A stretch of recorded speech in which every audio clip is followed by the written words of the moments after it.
আল্লাহকে স্মরণ করে নাই, ওয়ালাম ইউসাল্লু আলা নাবিয়্যিহিম, তারা ওই বৈঠকের মধ্যে তাদের নবীর উপরে দরুদ পড়ে নাই, ইল্লা কানা আলাইহিম তিরাতান, তাদের সকলের জন্য এই বৈঠকটা ক্ষতির কারণ হয়ে যাবে। আওয়াজ করে বলেন নাউযু বিল্লাহ। ফা ইন শাআ আসাবাহুম ওয়া ইন শাআ গফারা লাহুম, আল্লাহ চাইলে তাদের মাফ করতে পারে, আল্লাহ চাইলে তাদের শাস্তিও দিতে পারে। তাহলে আল্লাহর প্রশংসা, নবীর উপরে দরুদ পড়ার প্রোগ্রামের শুরুতেই, যে কোনো প্রোগ্রামের শুরুতে দরকার আছে না নাই? আমার ভাইরা, আমার বন্ধুগণ, আর ডানে বামে কথা নয়। আমার পূর্বে অনেক সুন্দর সুন্দর আলোচনা করেছে আপনাদের এলাকারই সন্তান আপনাদের মোহাম্মদ মাজহারুল ইসলাম আবরার ভাই, এবং আরও আলোচনা করেছে জাকির হোসেন মুজাহিদি সাহেব, এবং আমি গুনাহগার ছোট মানুষ, জ্ঞান নাই, বিদ্যা নাই, বুদ্ধি নাই, আপনারা আমাকে প্রধান অতিথি বানিয়েছেন। আল্লাহ যদি আমাকে তৌফিক দেয় কিছু কথা বলার চেষ্টা করব ইনশাআল্লাহ।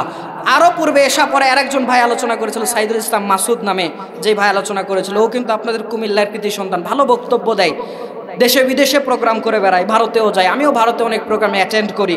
তো হয়তোবা আপনারা চিনেন না তাকে, ভবিষ্যতে হয়তোবা চিনলে হয়তোবা আপনারা ডেট নিয়ে টাকা দিয়ে তারে আনার প্রয়োজন হতে পারে না। তো মূল্যায়ন করতে শিখেন, এলাকার হুজুরদেরও মূল্যায়ন করতে শিখেন। আল্লাহ আপনাদেরকে তৌফিক দান করুক, বলেন আমিন। আমার ভাইরা, আমি এলোমেলো আওয়াজ করতে জানি না, আমি এলোমেলো আলোচনাও করতে জানি না, আমি একটু গুছিয়ে কোরআন সুন্নাহ থেকে একটা টপিকের উপরে আপনাকে কিছু কথা শোনাবো, আল্লাহ যদি আমাকে তৌফিক দেয়। আজকে বক্তব্যের সংক্ষিপ্ত বিষয় হচ্ছে আল্লাহ বান্দাকে জাহান্নামে দিতে চান না। কি বললাম? আল্লাহ বান্দাকে জাহান্নামে দিতে চান না। তো আল্লাহ যে জাহান্নাম বানিয়েছে, জাহান্নামের আয়াত নাজিল করেছে, জাহান্নামের হাদিস রয়েছে, তো আপনি এই কথা কিভাবে বললেন? আপনারা হয়তো আমাকে বলতে পারেন যে আপনি এই কথা কিভাবে বললেন যে আল্লাহ বান্দাকে জাহান্নামে দিতে চান না? এই যে কথাটা, এই লাইনটাকে আমি আজকে আমার বক্তব্যে আপনাদের সামনে পরিষ্কার করব।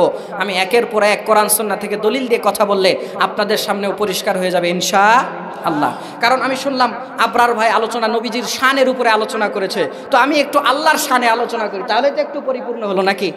ঠিক না?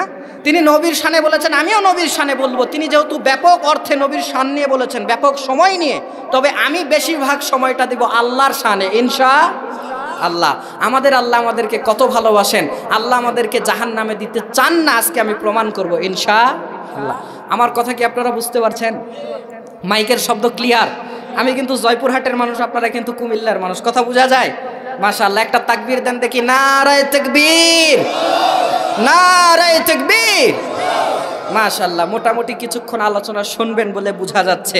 আল্লাহ আপনাদেরকেও তৌফিক দেখ, আমাকেও তৌফিক দান করুক, বলেন আমিন। ভাইজান রে, বাংলাদেশে আলোচনা কম হয় না, মানুষ বাংলাদেশে ওয়াজ কম শোনে না, ইভেন মানুষ প্রস্রাব করতে করতেও মোবাইল টেরে রেখে ওয়াজ শোনে। আপনারা মনে হয় দেখেন নাই, ও প্রস্রাব করতে বসছে কিন্তু ট্যার বোঝেন তো, লুঙ্গির এটাকে কি বলে আপনাদের এদিকে? ট্যার বলে না, লুঙ্গির গোজ বলেন, যাই হোক, এখানে লুঙ্গিতে অনেক কিছু রাখে না, দেখবেন মোবাইল রেখেছে, ও প্রস্রাব করতে বসেছে, এই ট্যারের মধ্যে ওয়াজ বাজে। জোরে বলেন হ্যাঁ না? না বাজে না? আরো দেখবেন সিগারেট বিড়ি খাইতে খাইতে ও মোবাইলে ওয়াজ বাজায়, শোনে, আর সিগারেটও খায়, বিড়িও খায়, আর ওয়াজও। তার মানে যে কোনো অবস্থায়, যে কোনোভাবে বাংলাদেশের মানুষরা ওয়াজ শোনে। যেই পরিমাণে ওয়াজ হয় আর যেই পরিমাণে মানুষ ওয়াজ শোনে, সেই পরিমাণে মানুষের মধ্যে পরিবর্তন আমরা লক্ষ্য করতে পারি না। আমার ভাইরা, আমার বন্ধুগণ, এরও কিছু কারণ রয়েছে কেন মানুষজন এত আলোচনা হওয়ার পরেও, এত ওয়াজ নসিহত হওয়ার পরেও পরিপূর্ণভাবে কল্যাণের পথে আসে না, সেগুলো আজকে আলোচনার মধ্যে আপনারা বুঝতে পারবেন ইনশাআল্লাহ। আমার ভাইরা, এবার আমি আলোচনাতে ঢুকে গেলাম। এখানে আরেকটি কথা বলে নেই, বর্তমান সময়ে মুসলিমরা পৃথিবীর বিভিন্ন রাষ্ট্রে রয়েছে, তারা বিভিন্নভাবে কষ্ট পাচ্ছে, বিভিন্নভাবে তাদের উপরে মারধর আসছে, জুলুম অত্যাচার আসতেছে, নির্যাতন আসতেছে। আমরা তুলনামূলক তাদের চেয়ে ভালো আছি না নাই? আমার ভাইরা, এই ভালো থাকার কারণেই আজকে আমরা এই মাহফিলগুলাকে মূল্যায়ন করছি না। আজকে এই ভালো থাকার কারণে মুয়াজ্জিন মসজিদ থেকে আজান দেয়, আমরা এই ভালো আছি, গায়ে লাগে না, মসজিদে আমরা যাই না। অথচ বর্তমান সময়ে ফিলিস্তিনের দিকে তাকায় দেখেন, শত শত বোমা তাদের উপরে ফেলে, তাদের বিল্ডিংগুলা সহ, মসজিদ সহ, যত জায়গা আছে, বাচ্চা নারী পুরুষ সবাইকে সহ একাধারে তাদেরকে পাখির মতো একের পর এক হত্যা করছে আর মেরে ফেলছে।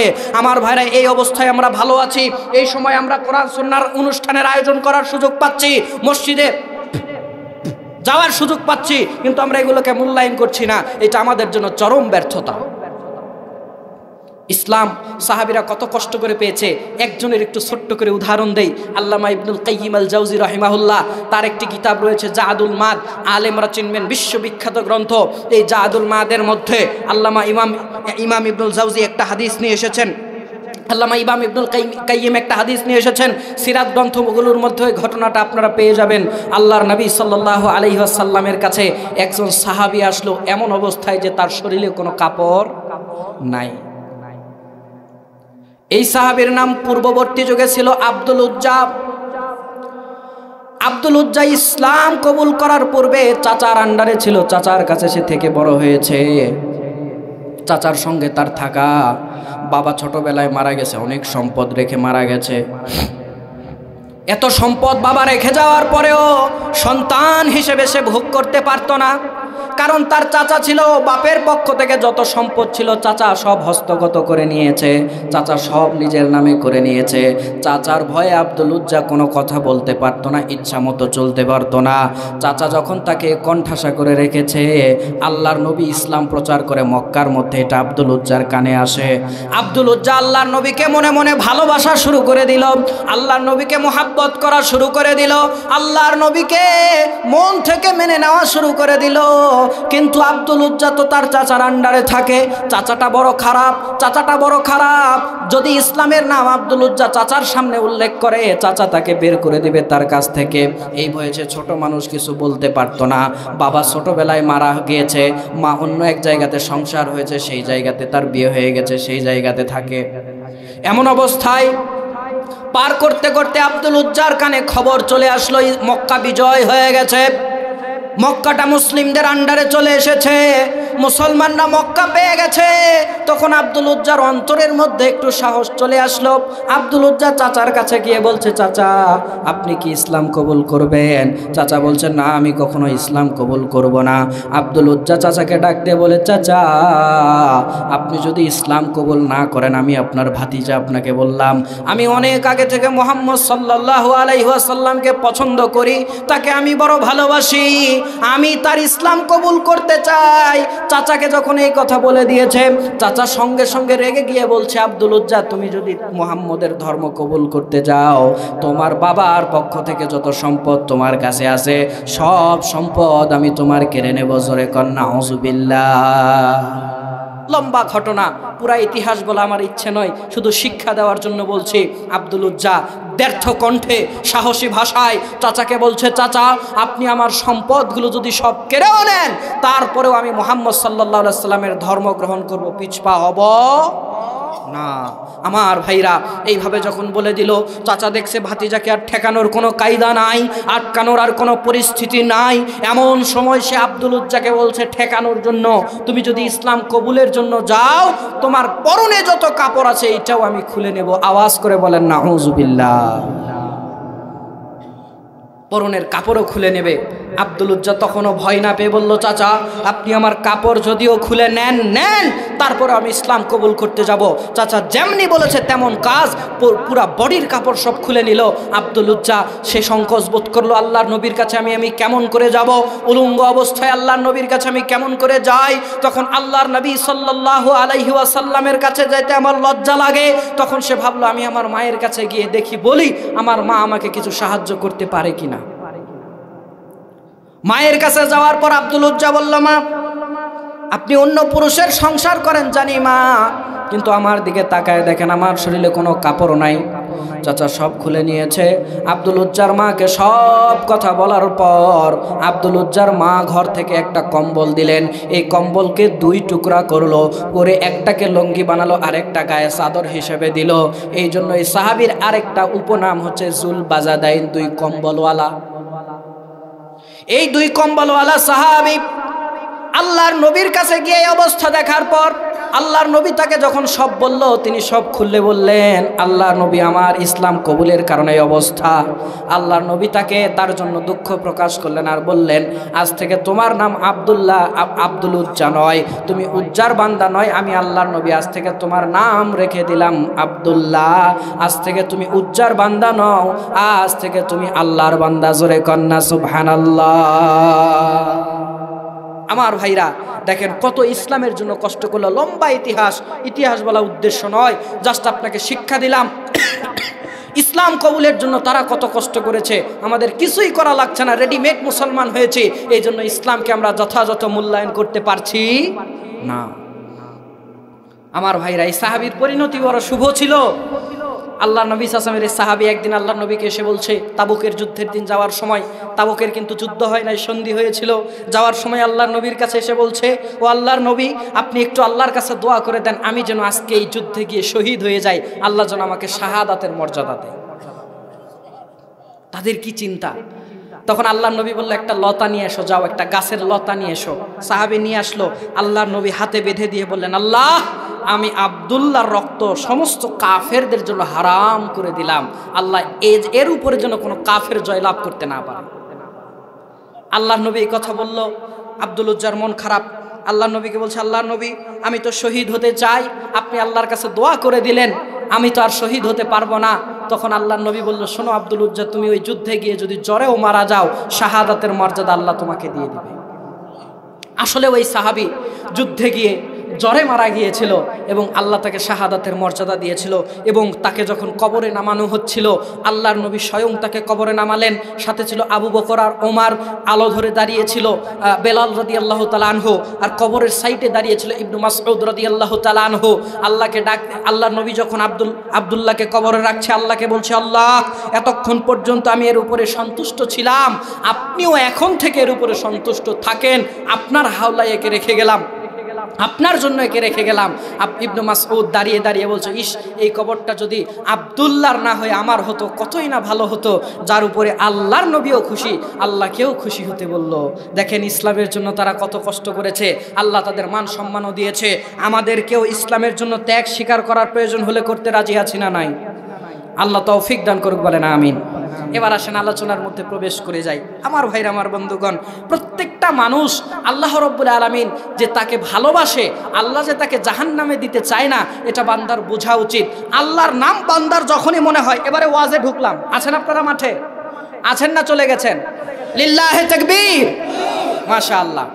একটা বান্দাকে আল্লাহ যে ভালোবাসে তার প্রমাণ দেখেন।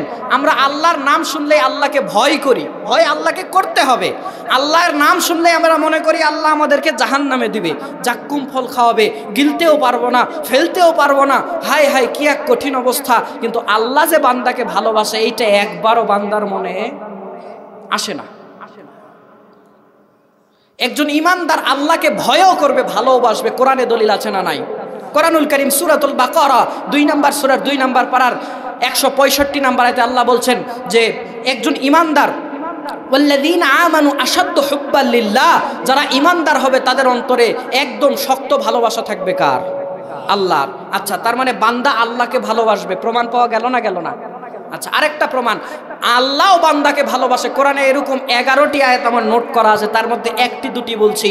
সূরা বাকারা 2 নম্বর সূরার 2 নম্বর পারার 222 নম্বর আয়াতে আল্লাহ বলছেন, ইন্নাল্লাহা ইউহিব্বুত তাওয়াবিনা ওয়া ইউহিব্বুল মুতাতাহহিরিন, নিশ্চয় যারা আল্লাহকে সন্তুষ্ট করার জন্য পবিত্রতা অর্জন করে এবং আল্লাহর দিকে অন্যায় হওয়ার পর প্রত্যাবর্তন করে, আল্লাহ নিজে বলছে আমি তাদের ভালোবাসি। তার মানে বান্দাও আল্লাহকে ভালোবাসবে, তার দলিল পাওয়া গেল। আল্লাহও বান্দাকে ভালোবাসে, তারও দলিল পাওয়া গেল। তাহলে আপনি শুধু আল্লাহকে ভয় করলে হবে, আল্লাহকে ভালোবাসতে হবে না? আল্লাহর উপরে ভালোবাসা আসবে কখন? বান্দা, আপনি আমি বান্দা, আল্লাহ আমাদের জন্য কতটা আগ্রহী, কতটা দয়াবান, এটা শুনলেই না তার জন্য আমাদের ভালোবাসা আসবে। আমার ভাইরা, একটা মানুষ সব সময় একটা কথা বলে, অনেক সময় খেয়াল করবেন যে ভালো লাগে না, ভালো লাগে না, শান্তি লাগে না, এরকম কথা বলে না? কেন ভালো লাগে না এটা কোনোদিন ভেবে দেখেছেন? মানুষের অন্তরটা অতিষ্ঠ হয় কেন? মানুষের অন্তরটা অশান্তির মধ্যে পড়ে যায় কেন? আল্লাহ তো একে অশান্ত হয়ে থাকার জন্য একে বানাই নাই, কিন্তু আমাদের অন্তর অশান্ত হয়ে যায় কখন? যখন বান্দা আল্লাহর দ্রোহিতা করে, আল্লাহর বিরুদ্ধে চলে, আল্লাহ যেই দিকে চলতে বলে বান্দা তার উল্টো দিকে চলে, এমনটা যখন ঘটে তখন মানুষের অন্তর হয়ে যায় অতিষ্ঠ আর উতলা। আমার ভাইরা, মানুষের অন্তরটা কেমন জানেন? একটা ছোট বাচ্চার মতো। ছোট বাচ্চাকে আপনি মায়ের কাছ থেকে কিন্তু বেশিক্ষণ দূরে সরে রেখে ওকে শান্ত রাখতে পারবেন না। ওর হাতে খেলার জন্য একটা চকলেট দিয়েছেন, কিছুক্ষণ চকলেট খাওয়ার পর খেলার পর আবার সে কান্না শুরু করবে। কান্না থামানোর জন্য হাতের মধ্যে একটা আপনি আইসক্রিম দিয়ে দিয়েছেন, বাচ্চা কিছুক্ষণ আইসক্রিম খাওয়ার পর খেলার পর আবার কিছুক্ষণ পর আবার কান্না শুরু করবে। এবার হাতের মধ্যে একটা পেপসি ধরায় দিয়েছেন, ও কিছুক্ষণ খাওয়ার পর খেলার পর আবার কান্না শুরু করে। আধা ঘন্টা পর দেখছেন যখন আর বাচ্চাকে থামানো যাচ্ছে না, বাচ্চা অতিষ্ঠ হয়ে কান্না করছে। এক পর্যায়ে আপনি করলেন কি, বাচ্চাকে নিয়ে গিয়ে তার মায়ের কোলে তুলে দিলেন। বাচ্চার কান্না থেমে যাবে না? যাবে না। এখন আর চকলেটও লাগে না, 7 আপও লাগে না, আরসিও লাগে না, বাচ্চার কান্না এমনি ভালো হয়ে গেছে। মানুষের অন্তরটা ছোট বাচ্চার মতো, এসব সময় আল্লাহর সন্তুষ্টির মধ্যে থাকতে চায়, আল্লাহর গ্রহণীয়তার মধ্যে থাকতে চায়, মসজিদমুখী হয়ে থাকতে চায়, আল্লাহমুখী হয়ে থাকতে চায়। কিন্তু দুনিয়ার মানুষরা যখন তাকে আল্লাহর দিক থেকে ফিরায় নেয়, তখন তার অন্তরটা অতিষ্ঠ হয়ে ওঠে। বান্দা যখন নিজেকে মসজিদের কাছ থেকে দূরে সরিয়ে নেয়, বান্দা যখন নিজেকে কোরআনের কাছ থেকে দূরে সরে নেয়, বান্দা যখন নিজেকে আল্লাহর অসন্তুষ্টির কাজে ডুবিয়ে দেয়, তার অন্তর এইটা মেনে নিতে পারে না, তার অন্তর এটা গ্রহণ করে না, তখন তার অন্তরটা অতিষ্ঠ হয়ে পড়ে। আর যখনই অতিষ্ঠ হয়ে পড়ে, আপনি আমি করি কি, একটা গান লাগায় দেয় কানের মধ্যে লাগিয়ে।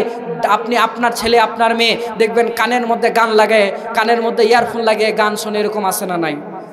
মনে করে ওর অন্তর শান্ত হবে, কিন্তু না, অন্তর শান্ত হবে না। কিছুক্ষণ পর একটা মোবাইলের মধ্যে ছবি লাগায় দেয়, মুভি লাগায় দেয়, সিনেমা লাগায় দেয়। ও 1-2 ঘন্টা দেখার পর মনে করে অন্তর শান্ত হবে, অন্তর শান্ত হয় না। অনেক কিছু করেও অন্তর শান্ত হয় না। আমার ভাইরা, আমার বন্ধুগণ, ওই অন্তরটা আসলে গান দেখতে চায় না, সিনেমা দেখতে চায় না। আপনি তাকে মসজিদের কাছ থেকে সরিয়ে নিয়েছেন, আল্লাহর কাছ থেকে সরিয়ে নিয়েছেন, এই বিরহে অতিষ্ঠ হয়ে উঠেছে। বাচ্চাকে যেরকম মায়ের কাছ থেকে সরিয়ে নিয়েছেন, এই জন্য কাঁদে, চকলেট আর আইসক্রিম পাওয়ার জন্য কাঁদে না। আপনার অন্তরটা ওই সিনেমা নাটক দেখার জন্য কাঁদে না, আপনার অন্তরটা আপনার রবের সন্তুষ্টির দিকে যেতে চায়। বাচ্চাকে মায়ের কাছে ফেরত দিলে যেরকম বাচ্চার কান্না থেমে যায়, ঠিক তেমনি আপনার অন্তরকে, আমাকে, নিজেকে যদি মসজিদের দিকে ফিরিয়ে দেয়, আল্লাহর দিকে ফিরিয়ে দেয়, আপনার আমার অন্তর বাচ্চা যেরকম শান্ত হয়ে গেছে মাকে পেয়ে, আপনার আমার অন্তরও তার রবের সন্তুষ্টির রাস্তা পেয়ে শান্ত হয়ে যাবে।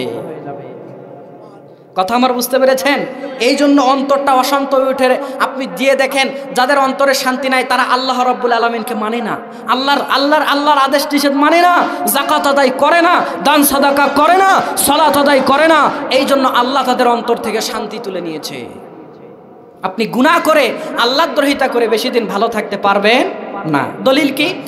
ইবনু মাজাহ 3 নম্বর খণ্ড 31 নম্বর পর্ব, হাদিস নম্বর 4244, হাদিসের রাবি আবু হুরায়রা রাদিয়াল্লাহু তাআলা আনহু, তিনি বলছেন, আল্লাহর নবী সাল্লাল্লাহু আলাইহি ওয়াসাল্লাম বলেছেন, একটা বান্দা যখন গুনাহ করে ফেলে, নুকতাতুন সাউদাউ ফি কলবি।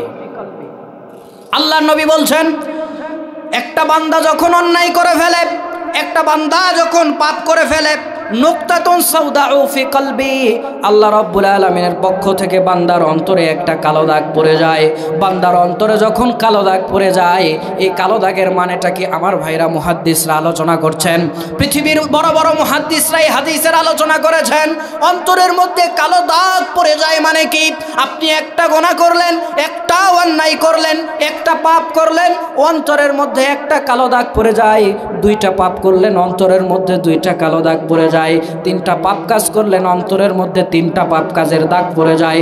যতগুলা গুনাহ করবেন, যতগুলা অন্যায় করবেন, একটা একটা করে কালো দাগ পড়তে থাকে। জোরে কর নাউযুবিল্লাহ।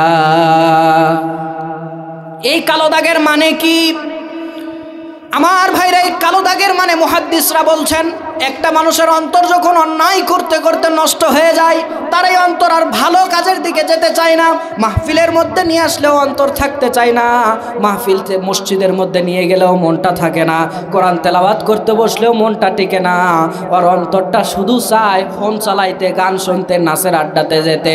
জোরে বলেন, এইরকম অন্তরের মানুষ আছে না নাই? এখনকার ছেলেপেলেরা মোবাইল কম চালায় না বেশি চালায়? মসজিদে খুতবা শোনার সময় সবার শেষেও সারাদিন ফোন চালায় আর গেম খেলে। এখানে অনেকেই এখানে বসেও ফোন চালাচ্ছে, আমি দেখতেছি। এখানে আমি আল্লাহর কথা শোনাচ্ছি, রাসূলের কথা শোনাচ্ছি, এখানে বসে বসেও, কিন্তু কানা না, সবই দেখা যায়। সারাদিন গেম খেলে, এর অন্তরটা নষ্ট হয়ে গেছে, এর অন্তরটা পচে গেছে। মসজিদে সবার শেষে যায়, সালাত আদায় করে ও সবার আগে বের হয়ে আসে। জোরে বলেন, আছে না নাই? অন্তরটা পচে গেছে। তো এখন মোবাইল এসে মানুষের ক্ষতি কম হয়েছে না বেশি হয়েছে? লাভের চেয়ে কম লাভ বেশি না ক্ষতি বেশি? আগে তো মানুষ টিভি সিডি দেখে গুনাহ করছে, মোবাইল এসে একেবারে সর্বনাশ করে দিয়েছে। এই জন্য আমাদের আঞ্চলিক ভাষায় একটা গান আছে, বলবো কি 2 লাইন? কষ্ট পাবেন? টিভি সিডি দেখা মানুষ গুনাহ করলো 12 মাস, টিভি সিডি দেখা মানুষ গুনাহ করলো 12 মাস, মোবাইল আসিয়া করলো আরো বড় সর্বনাশ, মোবাইল আসিয়া করলো আরো বড় সর্বনাশ। যাত্রা পালায় মেয়েরা নাচুন দেখতো ছেলে রাতে, সেই মেয়েরা নাচে এখন সবার হাতে হাতে। কথা বলেন ঠিক কিনা? রাত্রিবেলা মেয়ের নাচন যাত্রা পালায় গিয়ে দেখতো এখন সবার হাতে হাতে যাত্রা পালা আছে না নাই? যাত্রা পালায় মেয়েরা নাচুন দেখতো ছেলে রাতে, সেই মেয়েরা নাচে এখন সবার হাতে হাতে। এসব দেখে যাই যে মরে হয়ে যায় আমি হতাশ, এসব দেখে যাই যে মরে হয়ে যায় আমি হতাশ। মোবাইল আসিয়া করলো আরো বড় সর্বনাশ, মোবাইল আসিয়া করলো আরো বড় সর্বনাশ। লাভের চেয়ে ক্ষতিটা তার 100 গুণে বেশি। ছোট্ট মেয়ে বলে এখন তোমায় ভালোবাসি। কথা বলেন ঠিক কিনা? ক্লাস 6 এ পড়ে, কই ওইটা আমার। কেন তুই ওটা বুঝিস কি? আছে না আমাদের ওইদিকে আছে। আমি কোলে কোলে করে বড় করলাম, ছোটকালে আমি কোলে নিছি। হেরে আর ঘরের মধ্যে আটকায় রাখা যায় না, খালি দৌড় দেয় একজনের সাথে, জোরে বলেন এগুলো আছে না নাই? হচ্ছে কোথা থেকে? মোবাইল। তিন সন্তানের মা মোবাইলে প্রেম করে। না আমার 18 বছর বয়স, এখনো বিয়েই হয় নাই। কথা বলেন আছে না নাই? এই মোবাইল এসে লাভের চেয়ে ক্ষতি বেশি হয়েছে। আর যাদের অন্তরগুলো পচে গিয়েছে তারা এই গুনার সোর্স পেয়ে, গুনার অংশ পেয়ে এগুলার মধ্যে ঢুকে গিয়েছে। আমার ভাইরা, এই মোবাইলগুলো এসে মানুষের এইভাবে ক্ষতি করলো। কাদের ক্ষতি বেশি হচ্ছে? যাদের এই অন্তর গুনাহ করে করে গুনায় অভ্যস্ত হয়ে গেছে, এদের অন্তরগুলো এদের মধ্যে ঢুকে যায়। মুহাদ্দিসরা ওই হাদিস বললাম তারা বর্ণনা করেছে, এই কালো দাগের মানে হচ্ছে তার অন্তর থেকে ভালো কাজ করার মজা আল্লাহ তুলে নেয়। নাউযুবিল্লাহ। তাহাজ্জুদের মজা আল্লাহ তুলে নেয়, কোরআন তেলাওয়াতের যে তৃপ্তি মজা আছে আল্লাহ তুলে নেয়, মাহফিলে বসার যে শান্তি তৃপ্তি আছে আল্লাহ তার অন্তর থেকে এটা তুলে নেয়। তাহলে এ থেকে এখন বাঁচার উপায় কি? আমার ভাইজান, আল্লাহর নবী হাদিসের পরের অংশে বলছে, একটা মানুষ অন্যায় করতে করতে অন্তর যখন নষ্ট হয়ে যায়, ফা ইন তাবা ওয়া নাযা ওয়াস্তাগফারা সুকিলা কলবু, ওই ব্যক্তি যখন আল্লাহ রাব্বুল আলামিনের কাছে ক্ষমা চায়, আল্লাহর দিকে প্রত্যাবর্তন করে নেয়, আমার আল্লাহ রাব্বুল আলামিন তার অন্তরের কালো দাগগুলোকে পরিষ্কার করে দেয়। আওয়াজ করে বলেন না সুবহানাল্লাহ। আদম সন্তানের জন্য এটা অস্বাভাবিক নয়। আদম সন্তান গুনার দিকে যেতে পারে, এটা অস্বাভাবিক নয়। আদম সন্তান গুনার দিকে অন্তর যেতে পারে, এটা কোনো অমান্যকর বিষয় নয়। আদম সন্তান গুনার দিকে যেতে পারে, তবে আদম সন্তান গুনার দিকে গিয়ে সে ওই গুনার দিকে টিকে থাকতে পারে না। গুনাহ বোঝার পরে আদম সন্তানকে আল্লাহর দিকে আসার দরকার আছে না নাই? আমার ভাইরা, আদম সন্তানের দ্বারা গুনাহ হবে, তার দলিল কোথায়? আপনি খোলেন মিশকাতুল মাসাহাবি 3 নম্বর খণ্ড 10 নম্বর পর্ব, হাদিস নাম্বার 2344। হাদিসের রাবি আবু সাঈদ খুদরি রাদিয়াল্লাহু তাআলা আনহু তিনি বলছেন, একটা মানুষের গুনাহের ব্যাপারে শয়তান আল্লাহর কাছে চ্যালেঞ্জ করে। শয়তান আল্লাহকে বলে, আল্লাহ ইন্না শাইতানা ক্বাল, আল্লাহর নবী বলছেন শয়তান আল্লাহকে বলে, ওয়া ইজ্জাতিকা ইয়া রব, আপনার ইজ্জতের কসম করে বলছি প্রতিপালক, লা আবরাহু উগি ইবাদাকা মা দামাত আরওয়াহুহুম ফিস সাদিহিম। শয়তান আল্লাহর ইজ্জতের কসম করে বলে, আল্লাহ আমি আপনার ইজ্জতের কসম করে বলি, আপনার বান্দা যতদিন দুনিয়াতে বাঁচবে আমি তাকে পাপ করাতে থাকবো, আমি তাকে গুনাহ করাতে থাকবো। বুঝে থাকলে বলেন কে কসম করছে? কার ইজ্জতের কসম করছে? শয়তান আল্লাহর ইজ্জতের কসম করছে। এখানে আপনার কাছে আমার একটা প্রশ্ন, তাহলে শয়তান আল্লাহকে মানে না মানে না? বুঝে আপনারা সবাইরে বলা লাগবে, শয়তান আল্লাহকে মানে না মানে না? শয়তান আল্লাহকে মানে এর পক্ষে কে কে? হাত তোলেন, সমস্যা নাই, শিখা দিব তো। আচ্ছা হাত নামান, কেউ তুলতেছে না ভয়। শয়তান আল্লাহকে মানে না এই কথার পক্ষে কে কে? শয়তান আল্লাহকে মানে না। আর বাকি 3-4 সব মিলে 5-7 জন হাত তোলেন। বাকিরা আপনারা কোন দলে? এদিকেও না ওইদিকে না, আপনারা কোন দিকে তাহলে? নারীও না পুরুষও না, আমি আর বললাম না কি সেইটা। আমার ভাইরা, আপনারা তো ভাবছেন কোনটা বলে কোন বিপদে পড়ি। এই 20-21 বছরের ছেলের সামনে ছোট হবো আমরা? কুমিল্লার চালাক মানুষ, তার কাছে আমরা ছোট হবো? ছোট হওয়া লাগবে না। আমি বলে দিচ্ছি শোনেন, শয়তান যদি আল্লাহকে, আপনি যদি বলেন শয়তান আল্লাহকে মানে না, তো শয়তান আল্লাহকে না মানলে আল্লাহর নামের কসম করছে কেন? কথা বুঝছেন? আমি একজনকে মানি না, তার নামের আমি কসম করব? তো শয়তান যদি আল্লাহকে না মানে তাহলে আল্লাহর নামের কসম করলো কেন? এখন যদি বলেন শয়তান আল্লাহকে মানে, তো আমি আপনাকে এখন প্রশ্ন করব, আমিও আল্লাহকে মানি, শয়তানও যদি আল্লাহকে মানে, তাহলে শয়তান হলো কেন? প্রশ্ন কি আমার বুঝতে পেরেছেন? শয়তান যদি আল্লাহকে মানে তাহলে সে আবার শয়তান হলো কেন? আর যদি আল্লাহকে সে না মানে তাহলে আল্লাহর নামের কসম করছে কেন? খোলাসা করে দেই শোনেন আমার ভাইরা, শয়তান আসলে আল্লাহকে মানে, সব সময় মানে, মেনেছে, মেনে যাবে। শয়তান শুধুমাত্র একদিন আল্লাহকে মানে নাই। কয়দিন? একদিন। আল্লাহ বলেছিল আদমকে সিজদা দে, সে বলছে না, আদমকে সিজদা করব না, ওকে মাটি দিয়ে বানিয়েছেন। শয়তান বলছে আমাকে আগুন দিয়ে বানিয়েছেন, আমি মাটির কাছে মাথা নত করব না। তখন আল্লাহ রাব্বুল আলামিন শয়তানকে উদ্দেশ্য করে বলল, শয়তান তুই এখান থেকে বের হয়ে যা, ফাখরুজ মিনহা ফাইন্নাকা রাজিম, তুই এখান থেকে বের হয়ে যা, তুই অভিশপ্ত, তুই আমার কথা শুনলি না কা? শয়তান একদিন মাত্র আল্লাহকে মানে নাই, এজন্য সে শয়তান হয়ে গেছে। কিন্তু আল্লাহকে শয়তান কোনো দিন আর এরপরে অমান্য করে নাই। শয়তান যে আল্লাহকে মানে, আল্লাহ বললে বিশ্বাস করবেন? আমার কথা মনে হয় বিশ্বাস করতেছেন না। আমি যে বলতেছি শয়তান আল্লাহকে মানে, আপনারা মনে হয় বিশ্বাস করতেছেন না, তাই না? আচ্ছা, আল্লাহ যদি বলে তাহলে বিশ্বাস করবেন না করেন না? সূরা হাসর খুলেন, 17 নম্বর আয়াত, এখানে কোরআন আছে, বিশ্বাস নয় খুলে যাবেন। 16-17 নম্বর আয়াতে আল্লাহ রাব্বুল আলামিন বলছেন, শয়তান যখন মানুষকে গুনাহ করায়, শয়তান যখন মানুষকে পাপ করায়, পাপ করানোর পর শয়তান বলতে থাকে, ইন্নী আখাফুল্লাহ রাব্বুল আলামিন, নিশ্চয় আমি শয়তান জগৎ সমূহের প্রতিপালক আল্লাহকে ভয় করি। এবার তুমি যা পারো করো। দেখবেন গুনাহ করার আগে মনের অবস্থা এক, গুনাহ করার পরে মনের অবস্থা আরেক। দুই ভাইয়ের মধ্যে লাঠালাঠি মারামারি লেগেছে, আমাদের এলাকার ভাষায় বলে মারামারি লাগা, লাঠালাঠি লাগা। আপনাদের দিকে আছে নাকি? জমি জিরাতলে লাগে না? আমার ভাইরা, দুই ভাই লাঠালাঠি লাগছে। এক ভাই একটু শক্তিশালী, মেম্বার চেয়ারম্যানের সঙ্গে ওঠা বসা আছে, এমপি মন্ত্রীদের সঙ্গেও চলাফেরা আছে। আর ওই ভাইটা যেটা আরেক দিকে আছে, ওর অত বেশি ক্ষমতা নাই, পাওয়ারও নাই, বডি সডিও নাই। আমার ভাইরা, দুই ভাই যখন মারামারি লাগে, শয়তান এসে যার গায়ে জোর বেশি হয়ে বলতেছে, দে একটা লাঠির বাড়ি, মেম্বার চেয়ারম্যান সব তোর পক্ষে, তুই এত বড় বড় লোকদের সঙ্গে ওঠা বসা, আর তোর এই ভাইকে দেখে তুই ভয় করবি, দে একটা লাঠির বাড়ি, যা হবে দেখা যাক, যা হবে, যা আছে কপালে দেখা যাবে সকালে, দে আগে একটা বাড়ি দে। আমার ভাইরা যখন একটা লাঠি দিয়ে বাড়ি দিছে, দেওয়ার পরেও দুর্বল মানুষ, সে মাথা ঘুরে মাটিতে পড়ে গেছে, তাকে হাসপাতালে নিয়ে যাওয়া হয়েছে। এখন যে লাঠি দিয়ে বাড়ি দিয়েছে, পুলিশ একে ধরতে আসবে না? আসবে না? পুলিশ ধরতে এসেছে। এখন কোনো মেম্বার চেয়ারম্যান নেতা খেতা কাউরে পাশে পায় না। সে এখন কোথায় জঙ্গল, কোথায় দুঃসম্পর্কের আত্মীয়র ভাঙা বাড়ি আর শুকনা পুকুর, সেই জায়গা চিপাচাপিগুলোতে দৌড়ায় বেড়ায়, লুকানোর চেষ্টা করে। বুঝে থাকলে বলেন হ্যাঁ না না। এক পর্যায়ে সে এবার বলছে, দৌড়াদৌড়ি করে এক পর্যায়ে সে এখন বলছে, না, ভাইয়ের মাথায় বাড়িটা দিয়ে ঠিক হয় নাই। যখন বাড়ি দেয় তখন অন্তরের মধ্যে শয়তান ঢুকাইছিল, দেশ না একটা বাড়ি কি হয়?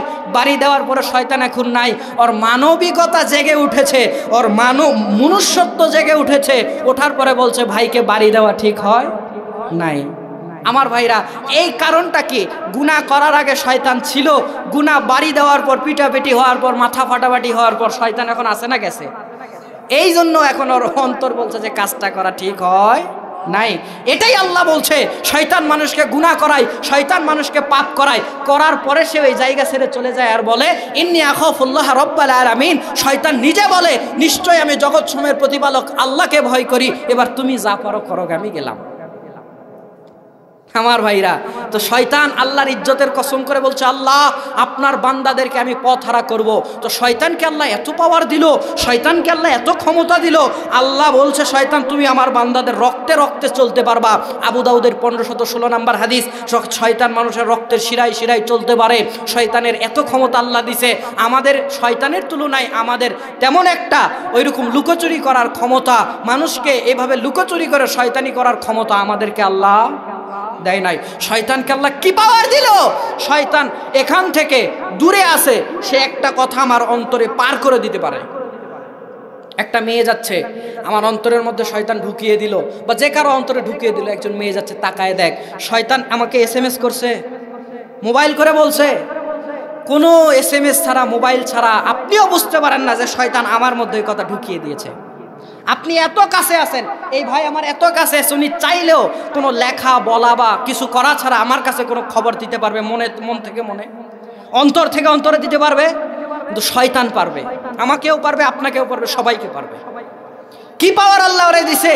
ও আল্লাহকে চ্যালেঞ্জ করে বলছে, আল্লাহ আপনার বান্দাগুলো যতদিন বেঁচে থাকবে আমি তাদেরকে জাহান্নামের পথে নিয়ে যাব। আল্লাহ শয়তানকে বলছে, শয়তান তুই আমার ইজ্জতের একটা কসম করে বললি, আমি আল্লাহ আমার সুউচ্চ ওয়া ইজ্জতি ওয়া জালালি ওয়া ইরতিফাই মা কান ইলা আযালুহু আগফির লাহুম মাস্তাগফিরুনি। শয়তান তুই আমার ইজ্জতের একটা কসম করলি, আমি আল্লাহ রাব্বুল আলামিন আমার ইজ্জতের কসম করলাম, আমার জালালিয়তের কসম করলাম, আমার সুউচ্চ অবস্থানের কসম করে বললাম, শয়তান যতদিন আমার কাছে ক্ষমা, বান্দারা আমার কাছে যতদিন ক্ষমা চাইবে, শয়তান শুনে রাখ আমি আমার বান্দাদের মাফ করে দেব। এই হাদিসটা বলার পিছনে উদ্দেশ্য হলো, শয়তান আপনার আমার পিছনে সে তার যত শক্তি আছে সব প্রয়োগ করে পিছনে লেগে গেছে, আমাদেরকে জাহান্নামী করেই সে ছাড়বে, আমাদেরকে মদের আড্ডাতে নিয়ে গিয়ে সে ছাড়বে, আমাকে মসজিদ ছাড়া সে করেই ছাড়বে। এই চ্যালেঞ্জটা করেছে কে? কার কাছে? আল্লাহর কাছে। তাহলে আপনার আমার দ্বারা গুনাহ হওয়া স্বাভাবিক না অস্বাভাবিক? কথা বলতে হবে, স্বাভাবিক না অস্বাভাবিক?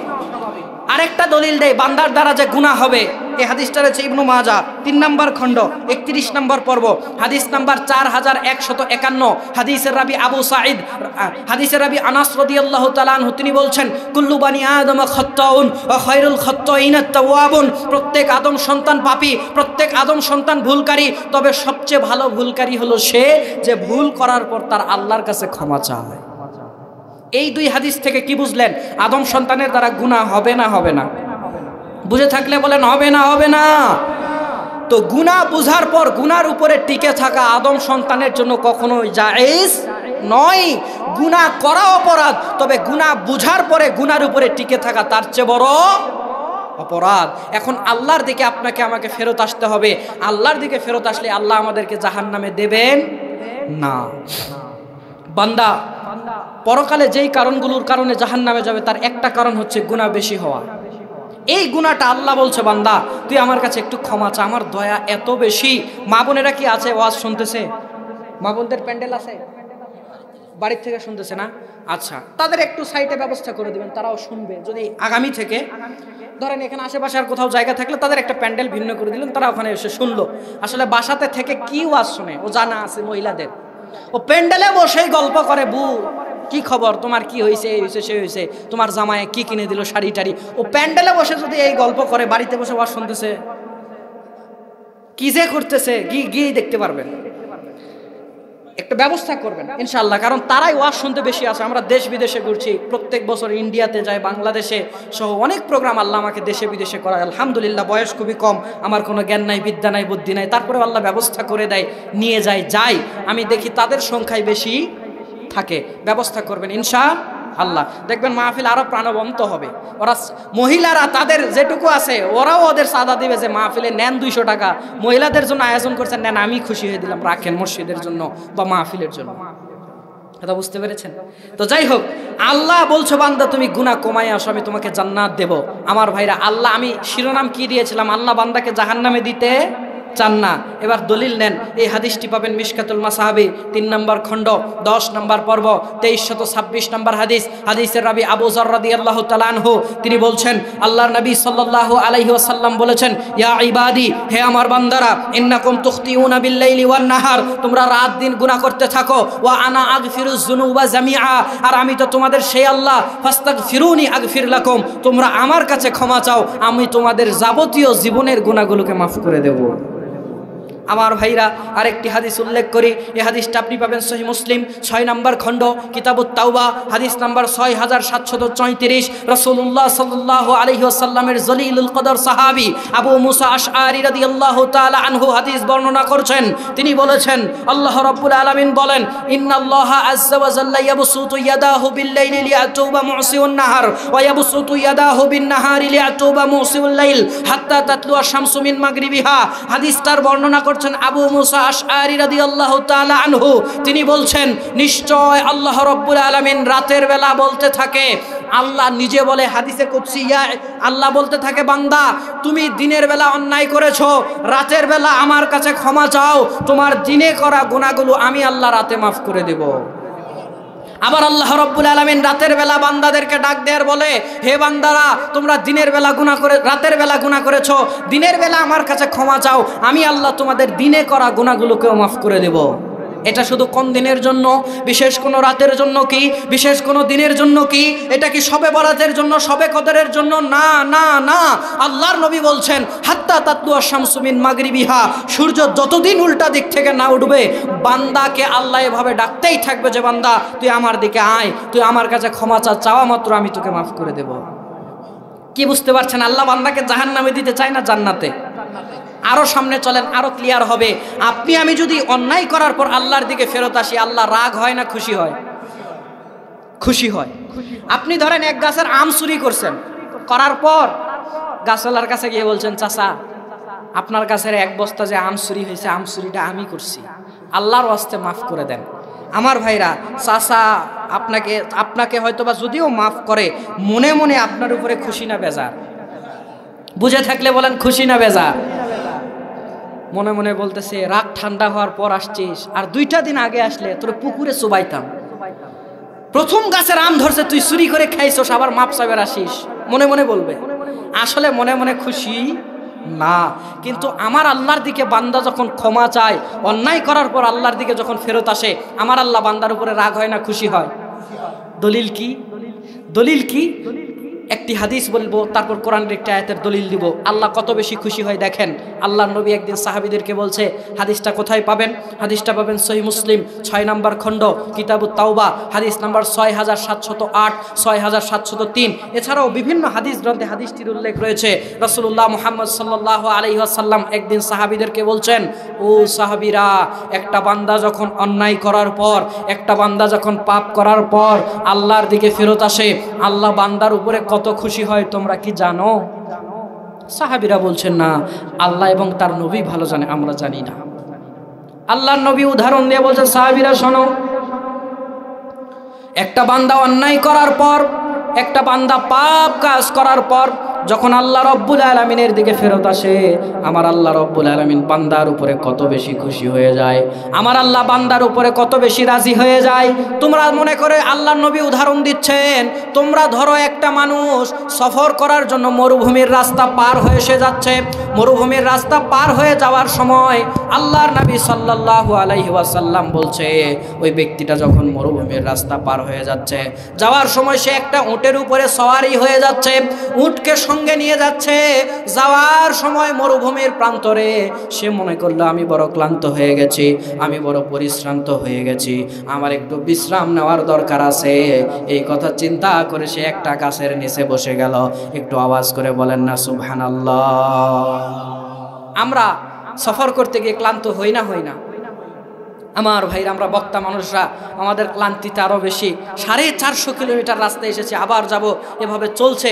ভোটের মধ্যে কিছু কিছু প্রোগ্রাম অবরোধের কারণে বন্ধ হয়ে যাচ্ছে বা আমরা উপস্থিত হতে পারছি না।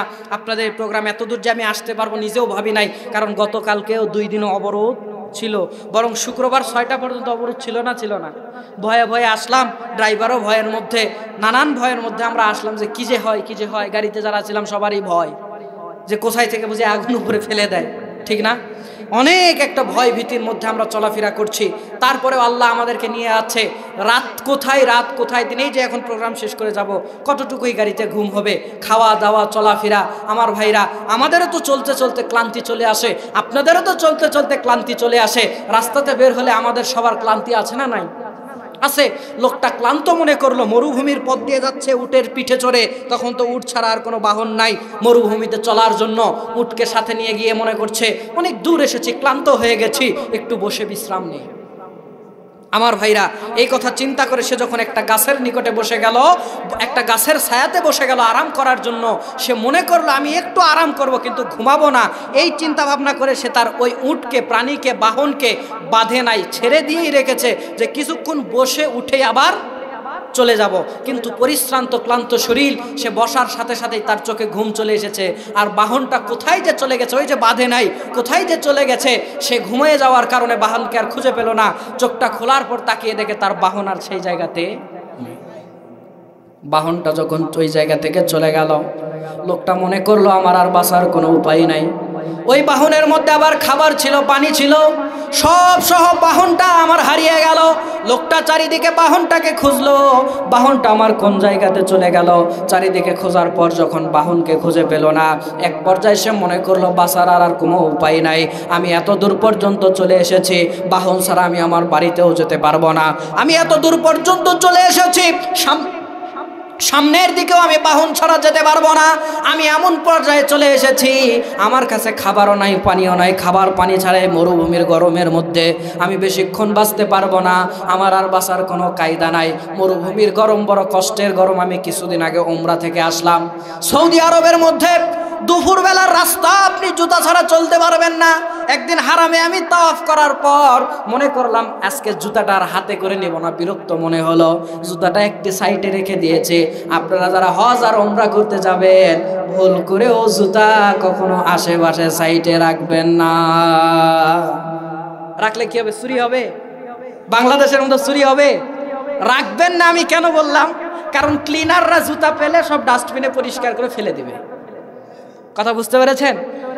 তো আমিও রেখে দিয়েছি, জুতা পরিষ্কার করে ফেলে দিয়েছে। জোহরের সময় আমি বের হয়ে আসলাম, ভাবছি রে যে গরম, কেমনে যাব। আল্লাহুস সামাদ, আল্লাহু আকবার। আমি রাস্তায় শুধু ওই হারামের এরিয়া ছেড়ে, টাইলস দেওয়া আছে, ওগুলো বেশি গরম না।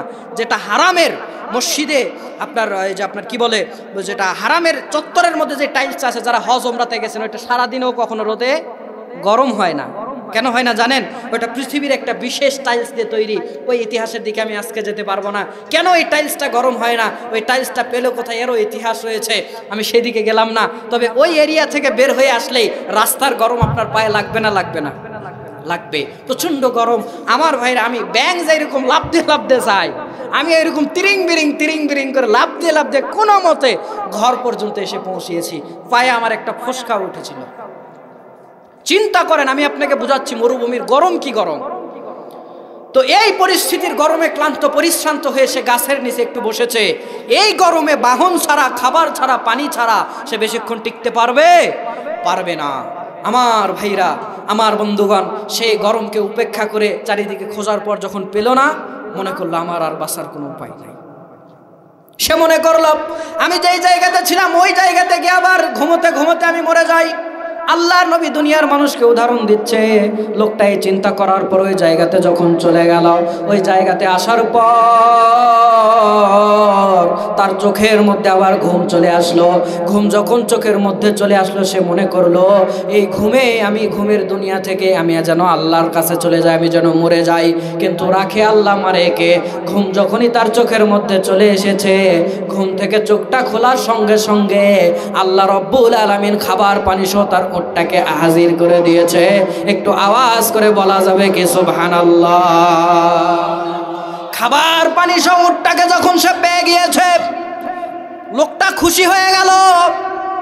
লোকটা খুশি হওয়ার পর ভাবলো খাবার পানি সহ আমি আমার বাহনকে ফেরত পেয়েছি, আমাকে আর মরতে হবে না, আমি আল্লাহর জন্য এই যাত্রায় বেঁচে গেলাম। এখন বুঝে থাকলে বলেন, লোকটা খাবার পানি পেয়ে খুশি না বেজার? আল্লাহর নবী বলছে ওই মানুষটা মরেই গিয়েছিল খাবার পানি আর বাহন ছাড়া। ওই লোকটা তার বাহনকে, খাবারকে আর পানিকে যতটা পেয়ে খুশি হয়ে যায়, আমার আল্লাহ কোনো বান্দা, আমার আল্লাহর কোনো বান্দা যখন তাকে ভুলে অন্যদিকে চলে যায়, ওই পথ ভোলা বান্দা যখন আল্লাহর দিকে ফেরত আসে, আমার আল্লাহ ওই বান্দার উপরে অনেক বেশি খুশি হয়ে যায়। জোরে কন্যা সুবহানাল্লাহ। তাহলে আল্লাহ বান্দাকে ভালোবাসে না বাসে না? আল্লাহ বান্দাকে জাহান্নামে দিতে চায় না জান্নাতে দিতে চায়? আমার ভাইরা, শুধু তাই নয়, আমার আল্লাহ রব্বুল আলামিন বলছেন, কোন বান্দা যদি অন্যায় করার পর, কোন বান্দা যদি পাপ করার পর আমি আল্লাহ আমার দিকে ফেরত এসে যাই, আমি বান্দার উপরে খুশি হয়ে সাথে সাথে 2টা পুরস্কার দিয়ে দেই।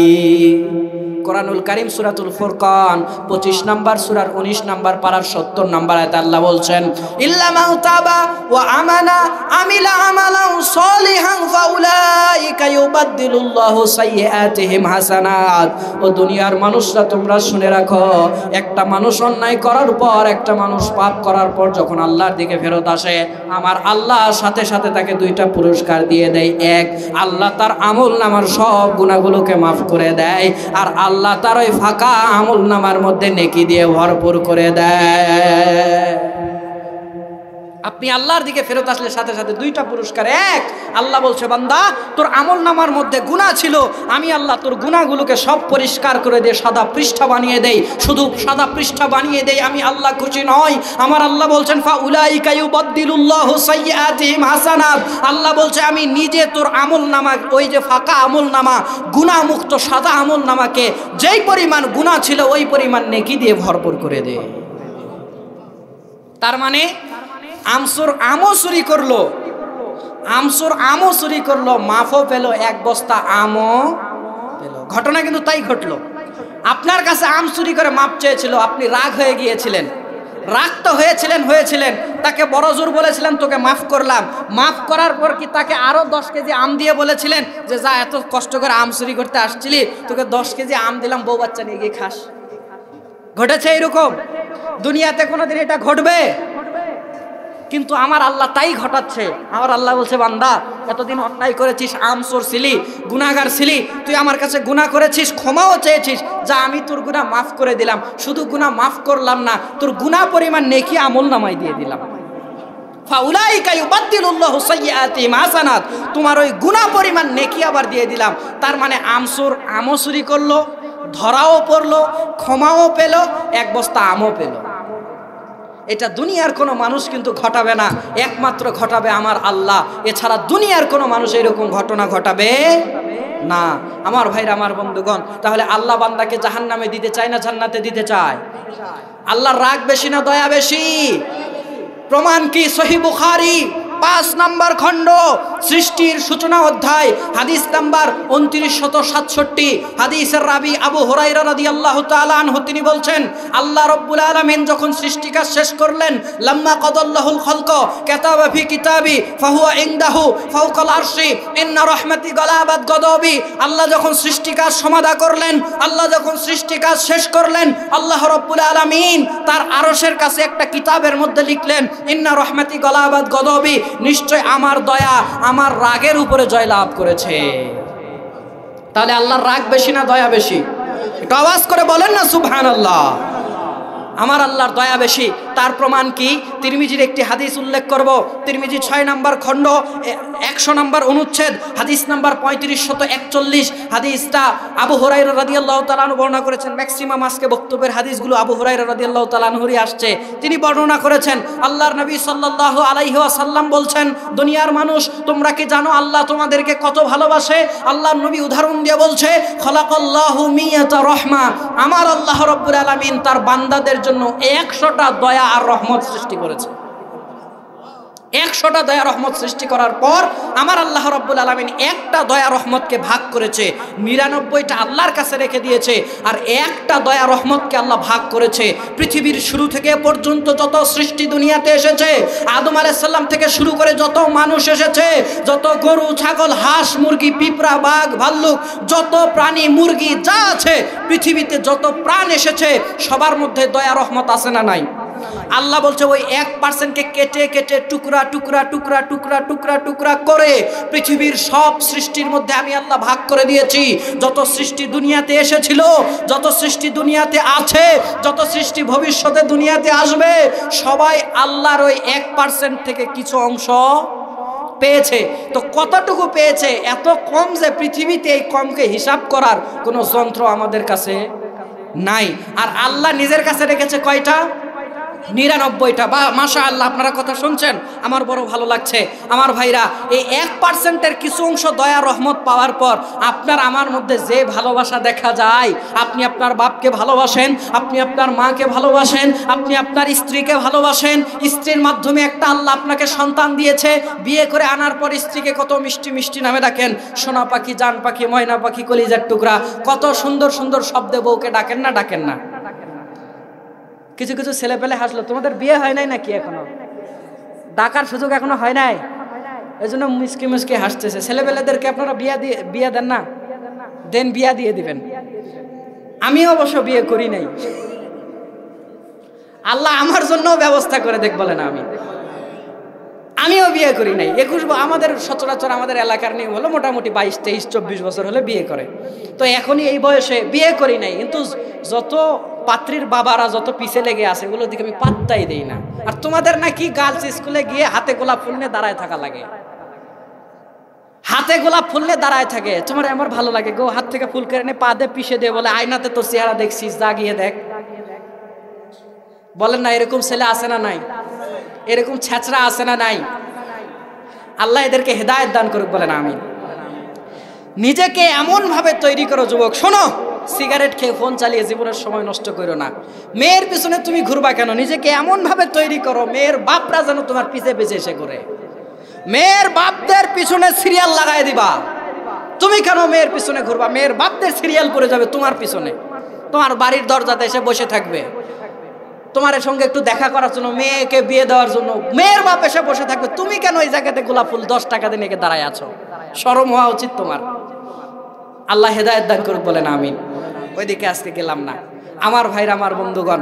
তো আপনার বিয়ে হয়েছে, ওই 1%-এর কতটুকুই পেয়েছেন স্ত্রীকে মিষ্টি মিষ্টি নামে দেখেন। এখানে একটা মাসআলা শিখে যান, স্ত্রীকে সুন্দর সুন্দর নামে ডাকা জায়েজ আছে না নাই? আল্লাহর নবীর স্ত্রী আয়েশা রাদিয়াল্লাহু তাআলা আনহার একটা উপনাম ছিল, জানা থাকলে বলেন তো কি? একজন আস্তে আস্তে বলেন, জোরে বলেন। মাশাআল্লাহ, আপনারা কেউ জানেন না? এই একজন মাত্র জানেন না আপনারা? হুমায়রা বলে ডাকতো। হুমায়রা মানে কি? রঙিন পাখি, লাল পাখি বা রঙিন পাখি। তো আল্লাহর নবী তার স্ত্রীকে যদি লাল পাখি বলে ডাকতে পারে, হ্যাঁ, রঙিন পাখি বলে ডাকতে পারে, আপনি আপনার স্ত্রীকেও ডাকতে পারেন। তবে নিজের স্ত্রীকে ডাকেন, আরেকজনের স্ত্রীকে না। কথা বুঝছেন না? নিজের স্ত্রীকে ডাকবেন আমার ভাইরা।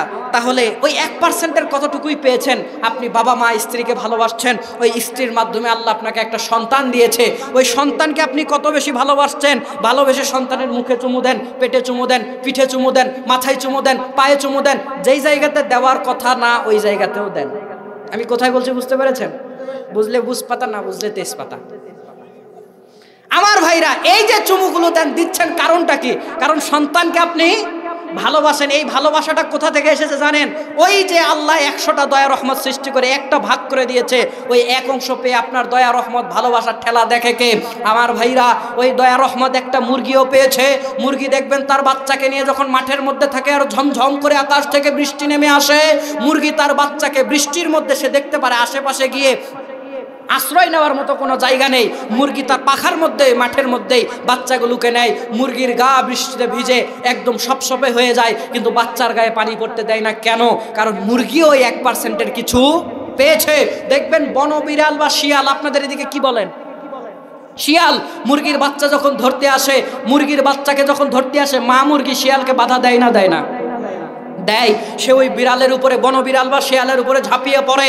আমার ভাইরা, ওই শিয়াল মুরগির বাচ্চা না ধরে মুরগিকে ধরতে পারে না? জোরে বলেন, পারে না? পারে।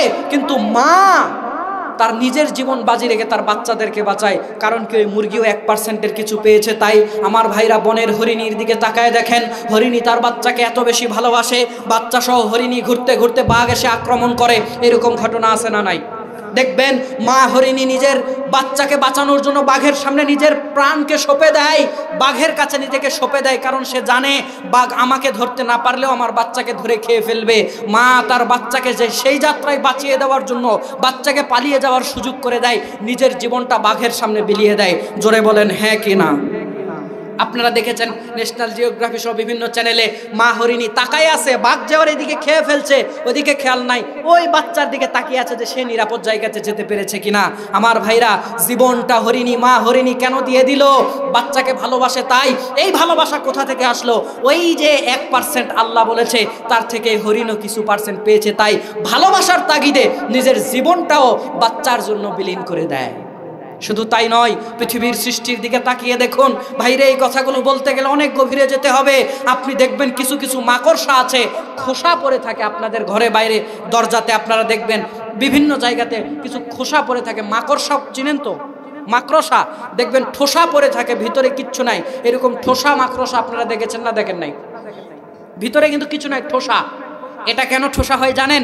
পৃথিবীতে অনেক প্রজাতির মাকড়সা আছে, যেই মাকড়সাগুলো জন্মানোর পর এই বাচ্চা মাকড়সা যেগুলো ডিম থেকে ফুটে বের হয়, এই বাচ্চা মাকড়সাগুলো নিজের মায়ের বডিকে খায়। এই মাকড়সা, ছোট মাকড়সাগুলো তার মায়ের বডিকে খেয়ে খেয়ে ঠোসা করে দেয়। নিজের জীবনকে, বাচ্চাকে বাঁচানোর জন্য মাকড়সা, মা মাকড়সা তার জীবনকে দিয়ে দিল। আমার ভাইরা, এই যে জীবনটা বাচ্চার জন্য দিয়ে দিল, কেন কেন কেন?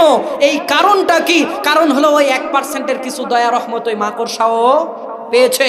এরকম বলতে গেলে শত শত নজির দেওয়া যাবে, হাজার হাজার নজির আপনার সামনে পেশ করা যাবে। তবে আমি এতটুকু বলে আপনাকে বুঝাতে চাই, পৃথিবীর এত সৃষ্টির মধ্যে যেই ভালোবাসা দেখতে পান, এটা হলো আল্লাহর পক্ষ থেকে ওই 1%-এর কিছু অংশ পাওয়ার কারণে। এতগুলো কথা আমি এবার কেন বললাম এবার বোঝেন।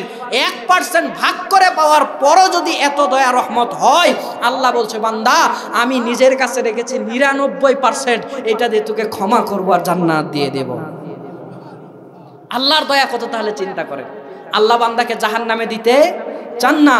আমার ভাইরা, আমার বন্ধুগণ, আল্লাহ বান্দাকে জাহান্নামে দিতে চান না, তার আরেকটি দলিল নেন। এই হাদিসটা আপনি পাবেন সহিহ মুসলিম 6725 নম্বর হাদিস। হাদিসের রাবি আবু বকর সিদ্দিক, হাদিসের রাবি ওমর ইবনুল খাত্তাব রাদিয়াল্লাহু তাআলা আনহু, তিনি বলছেন আল্লাহর নবীর সঙ্গে আমরা একদিন যুদ্ধবন্দীদের কাছে গেলাম। যুদ্ধবন্দী বুঝেন? মানে যুদ্ধ হওয়ার পর যারা আত্মসমর্পণ করে তাদেরকে বন্দী করে আনা হয়, এদেরকে বলা হয় যুদ্ধবন্দী। আল্লাহ নবী একদিন সাহাবীদেরকে নিয়ে এই যুদ্ধবন্দীদের কাছে গেলেন। যাওয়ার পরে আল্লাহ নবী দেখতে পারলেন একটা মহিলা এদিক সেদিক কি জানি খোঁজাখুঁজি করে। কিছুক্ষণ খোঁজাখুঁজি করার পর একটা সন্তানকে বুকের মধ্যে সে তুলে নিয়ে দুধ পান করাতে শুরু করে দিল। এবার বুঝে থাকলে বলেন, মহিলাটা ওই সন্তানের কে হয়? মা হয়। মা তার সন্তানকে বুকের সঙ্গে লাগিয়ে দুধ খাওয়ানো শুরু করে দিল। আল্লাহর নবীর সামনে এই দৃশ্যটা যখন প্রকাশ পেয়ে গেল, আল্লাহর নবী সাহাবীদেরকে ডাক দিয়ে বলছেন, ও সাহাবীরা, তোমরা কি বলতে পারো এই বান্দা, এই মহিলা কি তার ওই সন্তানকে আগুনের মধ্যে ফেলে দিতে পারে? ওই মহিলা কি তার সন্তানকে আগুনে ফেলে দিয়ে সন্তানকে পুড়িয়ে মারতে পারে? আল্লাহর নবীকে সাহাবায়ে কেরামগণ উত্তর দিল, আল্লাহর নবী না, আল্লাহর নবী না, ওই মহিলাটা কখনোই তার সন্তানকে আগুনের মধ্যে ফেলতে পারবে না। ওই মহিলাটা কখনোই বরদাস্ত করবে না তার সন্তানটা আগুনে পুড়ে মরে যাক। আল্লাহর নবী বলল, সাহাবীরা শোনো, ওই বান্দিটা তার বাচ্চাকে যতটা বেশি ভালোবাসে, আমার আল্লাহ রব্বুল আলামিন তার চাইতে লক্ষ গুণ, কোটি গুণ, শতগুণ বেশি তার বান্দাকে এত ভালোবাসে। ওই মহিলা যেমন তার ওই সন্তানকে আগুনের মধ্যে ফেলতে পারবে না, আল্লাহ রব্বুল আলামিনও তার বান্দাকে আগুনের মধ্যে ফেলবে না। জোরে কন্না সুবহানাল্লাহ। তার মানে আল্লাহ তার বান্দাদেরকে জাহান্নামে দিতে চান না। আল্লাহ তার বান্দাদেরকে জাহান্নামে দিতে চান না। কিন্তু কোরআনে আয়াত রয়েছে, আল্লাহ বলছেন, ওয়ালাকাদ যারানা লি জাহান্নামা কাসীরাম মিনাল জিন্নি ওয়াল ইনস। আল্লাহ রাব্বুল আলামিন কোরআনে অনেক আয়াত বলেছেন, তার মধ্যে উল্লেখযোগ্য একটি আয়াত হলো আল্লাহ বলছেন, দুনিয়ার কিছু মানুষ আর জিনকে দিয়ে আমি জাহান্নামকে পূর্ণ করব। এখন বুঝে থাকলে বলেন, আল্লাহ নিজে বলছে বান্দাকে জাহান্নামে দেব, আর আল্লাহর নবী বলছে জাহান্নামে দিতে চায় না। দুই কথার মধ্যে একটু বৈপরীত্য হলো না? হলো না? আসলে বৈপরীত্য নাই, যদি বুঝে থাকেন বৈপরীত্য নাই। আল্লাহর নবী কি বলল? যে আল্লাহ তার বান্দাদেরকে জাহান্নাম আগুনে ফেলতে পারবে না। কিন্তু কোরআনে আল্লাহ বলছে যে কতক মানুষ আর জিনকে দিয়ে আমি জাহান্নাম পূর্ণ করব। এরা কারা? কাদেরকে আল্লাহ জাহান্নামে দিবে? আমার ভাইরা, আলু দিয়ে বুঝালে সুবিধা হবে। আপনারা এদিকে কি আলু আবাদ করেন? আলু আমাদের ওইদিকে কিন্তু আলুর জন্য জয়পুরহাট বিখ্যাত, আপনাদের জানা আছে কিনা? আমরা বিঘা 33 শতকে 1 বিঘা হয়। আমরা 1 বিঘাতে আলু উৎপাদন, আমাদের নিজের আলু এসেছিল গত বছরের আগের বছর 109 মন। 109 মন, ইয়া বড় বড় আলু। 33 শতকে 109 মন আলু এসেছে। আমাদের জয়পুরহাট আলুর জন্য বিখ্যাত। এই জন্য আপনাকে বুঝাতে আমার সুবিধা হবে। এখানে আলু সংগ্রহ করার জন্য হিমাগার বা কোল্ড স্টোর নামে একটা স্টোর আছে, আলু যেখানে সংরক্ষণ করা হয়। এটা কি আপনাদের এদিকে আছে? চিনেন আপনারা? এই জায়গাতে আলু যখন আমি সংরক্ষণ করতে রাখি, আলুর বস্তা যখন বাড়িতে তুলে নিয়ে আসেন, তখন তুলে আনার পর বস্তা ঢালার পর বস্তার মধ্যে 3 প্রকার আলু থাকে। এক প্রকার আলু 100% পচে গেছে, আছে না নাই? আবার কিছু আলু আছে অর্ধেক পচে গেছে, অর্ধেক ভালো আছে। আবার এক প্রকারের আলু আছে সলিড, কোনো সমস্যা নাই, 100% ভালো। ঠিক তেমনি ইমানদারের মধ্যেও 3 কোয়ালিটির ইমানদার আছে। এক কোয়ালিটির ইমানদার আছে যারা ওই 3 প্রকার আলুর সঙ্গে আপনারা কি ব্যবহার করেন, যেটা 100% পচে গেছে, ওইটা কিন্তু আপনারা গরুর গোবর যেই জায়গাতে ফেলানো হয়, আমাদের এলাকাতে ওটাকে বলা হয় পাউশ বলা হয়। আপনাদের কি বলে এদিকে? পাউশ বলে? আচ্ছা, ওই জায়গাতে পাউশ বলে, কোনো জায়গাতে গড়া বলে, অনেক গর্ত বলে, ডাস্টবিন যেটাই হোক, ওই জায়গাতে নিয়ে গিয়ে ফেলে দেওয়া হয়, কারণ ওর গন্ধে টিকা যায় না। আর এক প্রকার আলু আছে অর্ধেক ভালো অর্ধেক খারাপ। এই আলুটার সঙ্গে আমাদের জয়পুরহাটের মানুষরা করে কি, ওরে কেটে যেই অংশ ভালো ওইটা সিদ্ধ করে গরু ছাগলকে খাওয়ায়, আর যেই অংশটা খারাপ ওইটা ফেলে দেয়। এইদিকের মানুষও কি তাই করে? আচ্ছা, আরেক প্রকার আলু আছে, এটা 100% ভালো, এটা নিজে খায় অথবা জমিতে লাগানোর জন্য রেখে দেয়। এই 3 প্রকারের আলু বস্তায় আছে না নাই? আমার ভাইরা, ইমানদারদের মধ্যেও 3 প্রকার ইমানদার রয়েছে। এক প্রকার মানুষ রয়েছে যারা ওই অর্ধেক পচা আলুর মতো কিছু ভালো কাজও করে, কিছু খারাপ কাজও করে। এরকম মানুষ আছে না নাই? তার মানে মসজিদে গিয়ে নামাজও পড়ে, বের হয়ে বিড়িতে টান আছে না নাই? কত বিড়ি, আজিজ বিড়ি, আকিস বিড়ি, মধু বিড়ি, মুক্তি বিড়ি, মোহিনী বিড়ি, নাসির বিড়ি, দুলাল বিড়ি, কবির বিড়ি, সুরুজ বিড়ি, চাষি বিড়ি, গ্রামীণ বিড়ি, দোয়ানি বিড়ি, শরীফ বিড়ি, টাইগার বিড়ি, রশিদা বিড়ি, গোপাল বিড়ি, জোরে কোন আছে না নাই? এখন বলবেন হুজুর আপনি জানেন এত বিড়ির নাম, বিড়ি ফ্যাক্টরির সঙ্গে কি আপনার আছে কোনো কানেকশন? আমার ভাইরা, এই ওয়াজটা আমি গিয়ে যখন রংপুরে করলাম, আমার ভাইরা কিছু লোক বলেই ফেললো হুজুর মনে হয় এক সময় বিড়ি ফ্যাক্টরিতে কাজ করতো। আমার ভাইরা, আসলে ঘটনাটা হয়েছে কি, এক বিড়ি এক এলাকাতে যেই বিড়ি চলে আরেক এলাকাতে ওইটা আর চলে না, নামই জানে না। আমাদের এলাকাতে চলে এক বিড়ি, দোয়ানি বিড়ি, নাম শুনছেন জীবনে? নামই শুনে না। এইদিকে কি চলে? আকিজ বিড়ি চলে। আজিজ বিড়ি আছে না নাই? আজিজ কার নাম? আজিজ কার নাম? আল্লাহর নাম।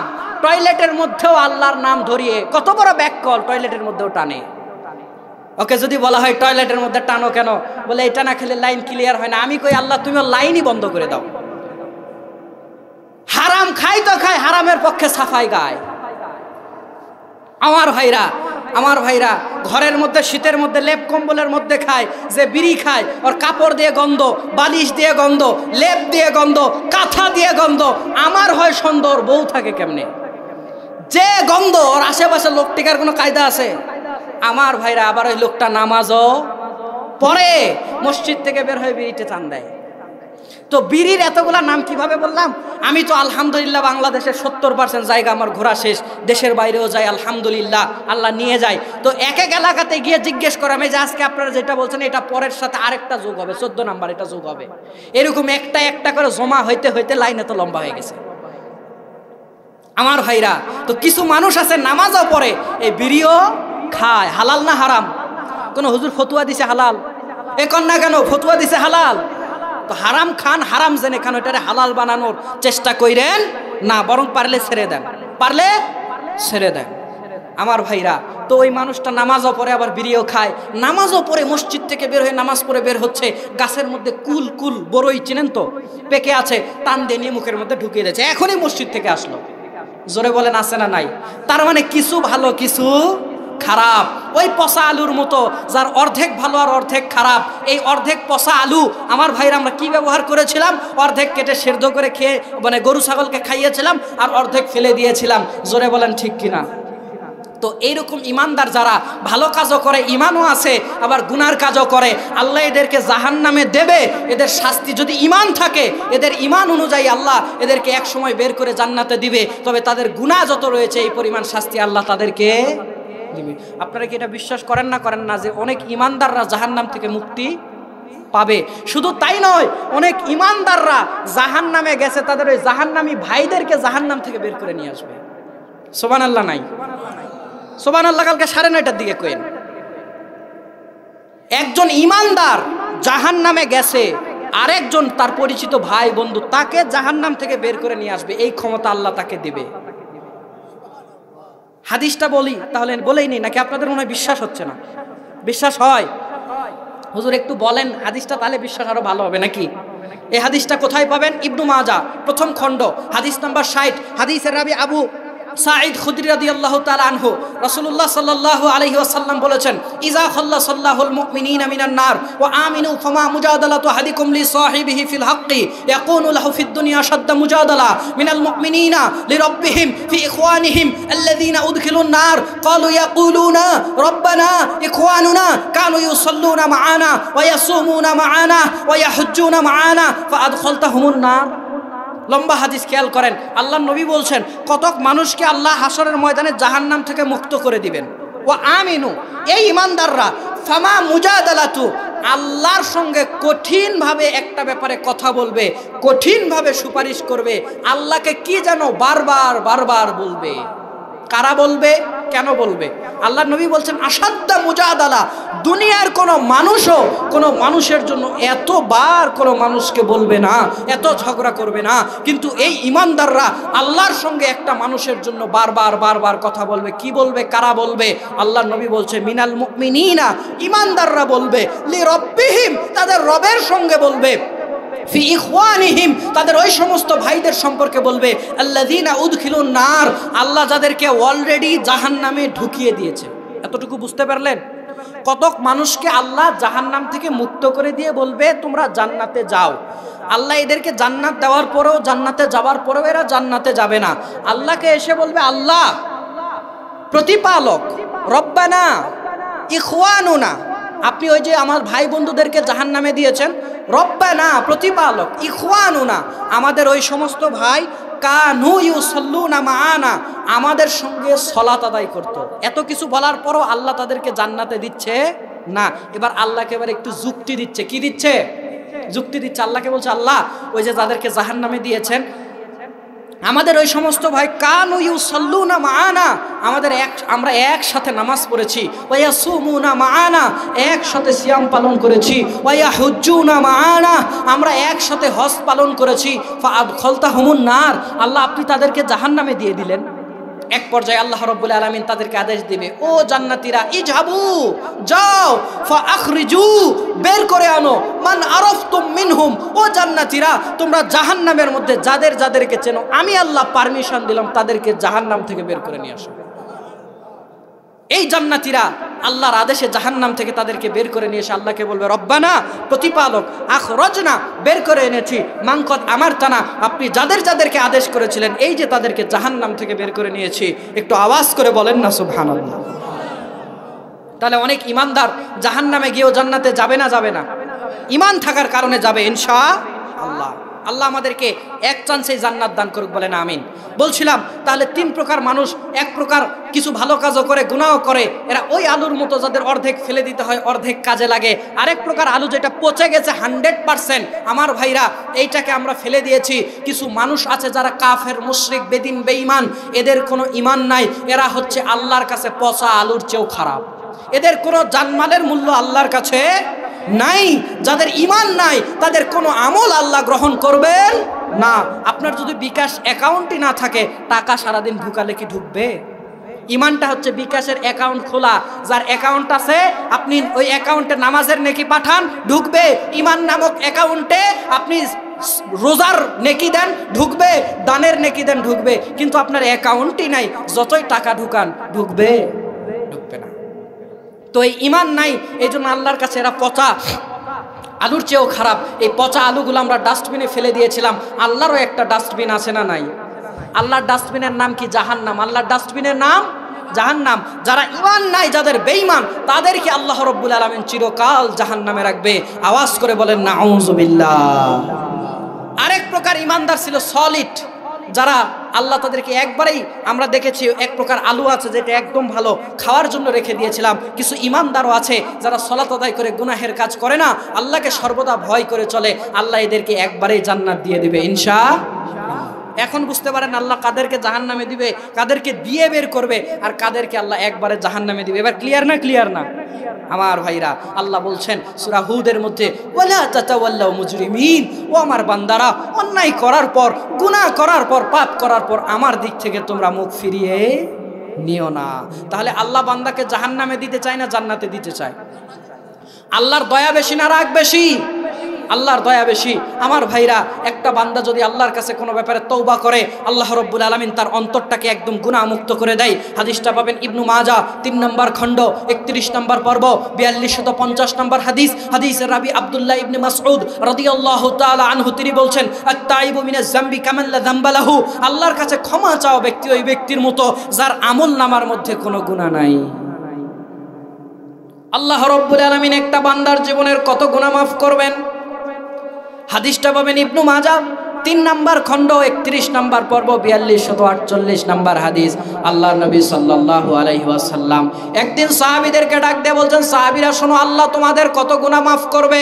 লাউ আখতাতুম, ও সাহাবীরা তোমরা যদি গুনাহ করতে, হাত্তা তাবলুগা খাতায়াকুমুস সামা, আর তোমাদের গুনাহগুলো যদি আসমান পর্যন্ত পৌঁছে যায়, এই পরিমাণ গুনাহ হওয়ার পরেও যদি তোমরা আল্লাহর কাছে ক্ষমা চাও, আমার আল্লাহ রাব্বুল আলামিন তোমাদের এই পরিমাণ গুনাহকেও মাফ করে দেবে। জোরে কন্না সুবহানাল্লাহ।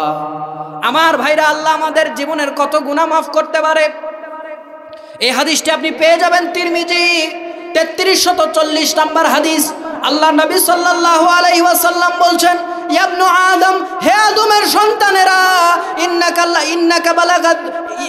ইন্নাকা লাউ লাকিতানি বিকরাবিল আরদি খাতায়া সুম্মা লাকিতানি লা তুশরিকু বিহি শাইয়া লা আতাইতুকা বিকরাবিহা মাগফিরা। আদম সন্তান, তুমি এমন অবস্থায় যদি আমার সঙ্গে সাক্ষাৎ করো যে তোমার আসমান আর জমিন পরিমাণ পাপ, আল্লাহর সঙ্গে সাক্ষাৎ করা মানে আপনি মরে গেছেন।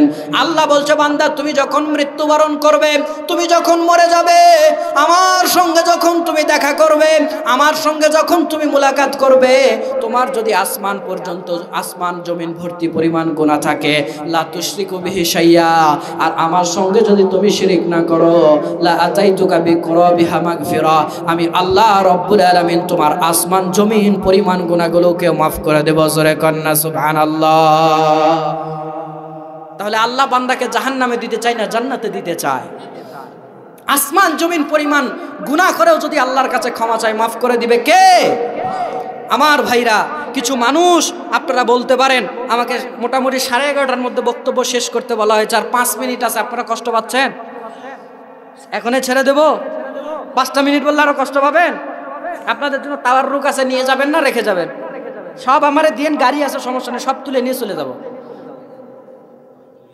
খাবেন আপনারা, খাবেন না আমি নিয়ে যাব? সবাই শেষ পর্যন্ত থাকতে রাজি আছেন? বলেন না ইনশাআল্লাহ? ইনশাআল্লাহ। আমি শেষ করে দিচ্ছি, আলোচনাকে গুটিয়ে নিচ্ছি, আর লম্বা করব না, আপনাদেরকেও কষ্ট দেব না, আমিও কষ্ট নিব না, শুধু আলোচনাটাকে গুটিয়ে নিচ্ছি। এখন এতটুকুর আলোচনা থেকে আপনি কি বুঝলেন? আল্লাহ বান্দাকে জান্নাতে দিতে চায় না চায় না? আমার ভাইরা, এখানে কিছু মানুষ আছে যারা আল্লাহ দয়া রহমত থেকে মানুষকে নিরাশ করে, দূরে ঠেলে দেয়। এরকমও কিছু মানুষ আছে না নাই? তারা কি বলে জানেন? বিশেষ করে মহিলারা যখন ঝগড়া লাগে তখন বলে, আল্লাহ তো কোনোদিন জান্নাতে দেবে না, আল্লাহ তো কোনোদিন জান্নাতি বানাবে না, আল্লাহ তোরে জাহান্নামের খড়ি বানাবে। এরকম কথা বলার মহিলা আপনার আমার সমাজে জোরে বলেন আছে না নাই? মহিলাদের জন্য একটু ওয়াজ করা দরকার, কারণ ওরাই আমাদের দেশের সরকার, ক্ষমতায় আসতেছে বারবার, আর সংসারে আমাদেরকে জ্বালায় পোড়ায় করতেছে সারখার। সহ্য করবেন কত? আর ছিঁড়ে যাচ্ছে কত যুবকের মাথার তার। জোরে বলেন আছে না নাই? তো মা বোনদের জন্য একটু ওয়াজ করা দরকার। মা বোনরা দেখবেন ঝগড়া যখন লাগে, এক মহিলা আর এক মহিলার সঙ্গে যখন ঝগড়া লাগে, আধা কিলোমিটার দূর থেকে তাদের খাউ খাউ শব্দ, জোরে বলেন, শোনা যায় না যায় না?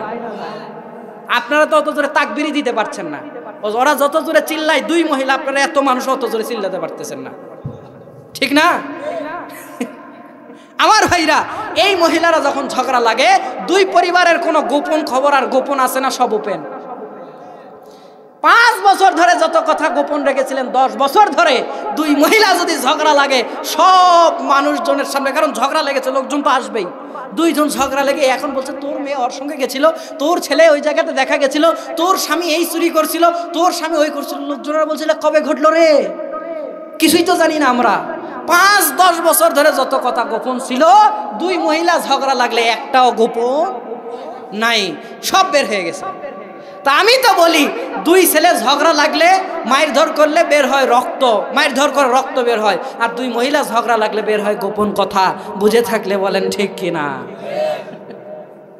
তারপর যখন ঝগড়া করার পর এক পর্যায়ে মনের ঝাল যখন মিটে না, ওই মহিলাকে এবার অভিশাপ দিয়ে বলে, আল্লাহ তোরে কোনো দিন জান্নাতে দিবে না, তোরে আল্লাহ জাহান্নামের খড়ি বানাবে। জোরে বলেন বলে না বলে না? যেই পুরুষ বা মহিলা আল্লাহ রাব্বুল আলামিনের দয়া থেকে মানুষকে নিরাশ করবে আর মানুষকে দূরে ঠেলে দিবে, আমার আল্লাহ তাদেরকে জাহান্নামে দিয়ে দিবে। দলিল কি?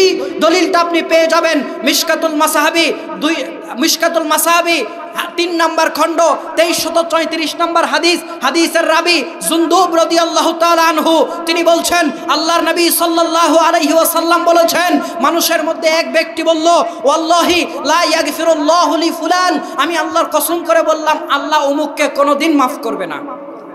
এরকম কথা বলে না? ওই শব্দই হাদিসে এসেছে। আল্লাহর নবী বলছেন, যখন কোনো বান্দা অথবা বান্দি এই কথা বলে দেয় যে আল্লাহ তোমাকে কোনো দিন মাফ করবে না, আল্লাহ এই কথার পরিপ্রেক্ষিতে ওই বান্দাকে লক্ষ্য করে বলে, মান যাআল্লাযী ইয়াতাআল্লা আলাইয়া আন্নী লা আগফিরু লি ফুলান, ও বান্দা তুমি এই কথা বলার কে যে আমি তারে মাফ করব না? ফা ইন্নী কদ গফারতু লি ফুলান, নিশ্চয় অবশ্যই আমি তারে মাফ করে দিলাম। ওয়া আহবাতু আমালাক, তোমার আমলগুলো আমি নষ্ট করে দিলাম। আওয়াজ করে বলেন নাউযুবিল্লাহ। এই হাদিসের আরেকটা লম্বা হাদিস আছে, যে হাদিসটা 2348 পেয়ে যাবেন মিশকাতুল মাসাহাবি খণ্ড 3-এ। রাসূলুল্লাহ সাল্লাল্লাহু আলাইহি সাল্লাম বলছেন, তোমাদের পূর্ববর্তীদের মধ্যে 2 জন ছিল, একজন গুনাহ করত আর একজন ভালো কাজ করত, একজন গুনাহ করত আর একজন নেকির কাজ করত। এই 2 জন ছিল বন্ধু, যে ভালো কাজ করত গুনাহগারকে বারবার বলতো তুমি গুনাহ থেকে ফেরত আসো। বলেন বন্ধু ভালো আর খারাপ হলে, ভালো বন্ধু খারাপটারে বলে না যে ভালো হ, বলে। সে বারবার বলতো ভালো হয়ে যাও, কিন্তু সে তার বারবার বলতো আবু ইস্তা আলাইয়া রকিবা, আমাকে কি তোমার জন্য চকিদার করে পাঠানো হয়েছে, পুলিশ করে পাঠানো হয়েছে? আমি বলছি তুমি আমাকে আল্লাহর উপরে ছেড়ে দাও, আর তুমি বারবার আল্লাহর কাছে ক্ষমা চাইতে বলো। মানে লোকটা বিরক্ত হয়ে আল্লাহ রাব্বুল আলামিনের কাছে বলেই ফেলল, আল্লাহ আমি একে এতবার বললাম ভালো হলো না। সে বলল, ওয়াল্লাহি লা ইয়াগফিরুল্লাহু লি ফুলান, আমি আল্লাহর কসম করে বললাম আল্লাহ তোমাকে কোনোদিন মাফ করবে না, আর আল্লাহ তোমাকে কোনোদিন জান্নাতেও দিবে না। এই কথা যখন বলল, আল্লাহ 2 জনের রূহই নিয়ে নিল। নেওয়ার পরে একজনকে আল্লাহ বলল, উদখুলিল জান্নাতা বিরহমাতি, ও আল্লাহর বান্দা তুমি আল্লাহর দয়াতে জান্নাতে চলে যাও। আর একজনকে আল্লাহ বলল, ক্বাল আযহাবু বিহি ইলান নার, যে বলেছিল জান্নাতে দেবে না ওকে আল্লাহ ঘোষণা দিয়ে জাহান্নামে দিয়ে দিল। একটু আওয়াজ করে বলেন না নাউযুবিল্লাহ। আল্লাহর দয়া থেকে মানুষকে নিরাশ করবেন না। আল্লাহ আমাদেরকে জান্নাতে দিতে চায় না জাহান্নামে দিতে চায়? জান্নাতে দিতে চায়। আজকে আমার বক্তব্যের আর একটা কথা, যেটা আমি 5-7 মিনিটে শেষ করেই আলোচনাকে গুটিয়ে নেব ইনশাআল্লাহ। সেই কথাটা হলো, কত মানুষ আছে যারা গুনার উপরেই টিকে থাকবে, আল্লাহর দিকে ফেরত আসতে চায় না। এরকম কিছু মানুষ আমাদের সমাজে আছে না? পানি আছে? পানি দিন তো আমার একটু। এরকম কিছু মানুষ নাই?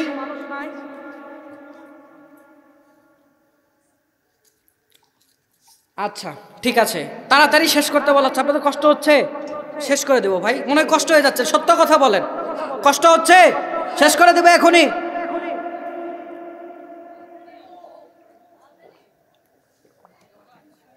আমার ভাইরা, শেষ টার্নিং যেটা আমি বলছিলাম, কিছু মানুষ আছে যারা গুনার উপরেই টিকে থাকবে, এরা ভালো দিকে আসতে চায় না। এই মানুষগুলোকে উদ্দেশ্য করে বলছি, আপনারা যদি গুনার উপরে থাকেন আল্লাহ খুশি হবে না রাগ হবে? আল্লাহর রাগের বহির প্রকাশ হলো, আল্লাহ যখন বান্দার উপরে রাগ হয়, একের পর এক আল্লাহ বান্দার উপরে গজব নাজিল করতে শুরু করে দেয়। আমার আল্লাহ রাব্বুল আলামিন যখন কোন কওমের উপরে অসন্তুষ্ট হয়ে যায়, আমার আল্লাহ রাব্বুল আলামিন যখন কওমের উপরে রেগে যায়, আমার আল্লাহ তাদের উপরে আযাব আর গজব নাজিল করে দেয়।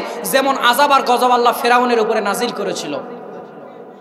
সূরা, আপনি কোরআনুল কারীম খোলেন, আল্লাহ রাব্বুল আলামিন কোরআনে উল্লেখ করে বলছেন, ফেরাউন যখন অন্যায়কারী হয়ে গেল, পাপিষ্ট হয়ে গেল, মুসা আলাইহিস সালাম যখন গিয়ে বারবার ফেরাউনকে বলতে লাগলো, ফেরাউন ভালো হও, ফেরাউন ভালো হয় না। আল্লাহর পক্ষ থেকে ফেরাউনের উপরে গজব এসেছিল না আসে নাই? আল্লাহ ফেরাউনকে কোথায় ডুবিয়ে মেরেছিল? পানিতে, ঠিক না? পানিতে ডুবানোর আগে আল্লাহ ফেরাউনকে কয়বার সিগন্যাল দিয়েছিল আপনাদের জানা আছে? কারো জানা থাকলে বলেন। 6 বার আল্লাহ ফেরাউনকে সিগন্যাল দিয়েছিল, মিস কল দিয়েছিল যে ভালো হও। আল্লাহ আমাদেরকেও মিস কল দেয় না? এই যে করোনা এসেছিল কয়দিন আগে, আপনি কি মনে করেন এটা শুধু করোনা ভাইরাস? আল্লাহর পক্ষ থেকে বান্দার জন্য সিগন্যাল, বান্দা তুই ভালো হয়ে যা, না হলে এরকম একের পর এক গজব আমি তোর উপরে পাঠাবো। আমার ভাইরা, আমার বন্ধুগণ, ফেরাউনকে আল্লাহ কি শাস্তি দিয়েছিল? আল্লাহ বলছেন, এক নম্বরে বলছেন আল্লাহ যে ফেরাউনকে আমি শাস্তি দিয়েছিলাম, তাদের আমি খাদ্যাভাব দিয়েছিলাম, খাদ্য তাদের শেষ হয়ে গিয়েছিল। এই গজব আমি তাদেরকে যখন দিলাম, তারা তখন মুসার কাছে এসে বলছে, মুসা ইয়া মুসা দু'উ লানা রাব্বাকা বিমা আহিদা ইনদাক, ও মুসা তুমি তোমার আল্লাহর কাছে দোয়া করো। কোথায় পাবেন এই আয়াতটা?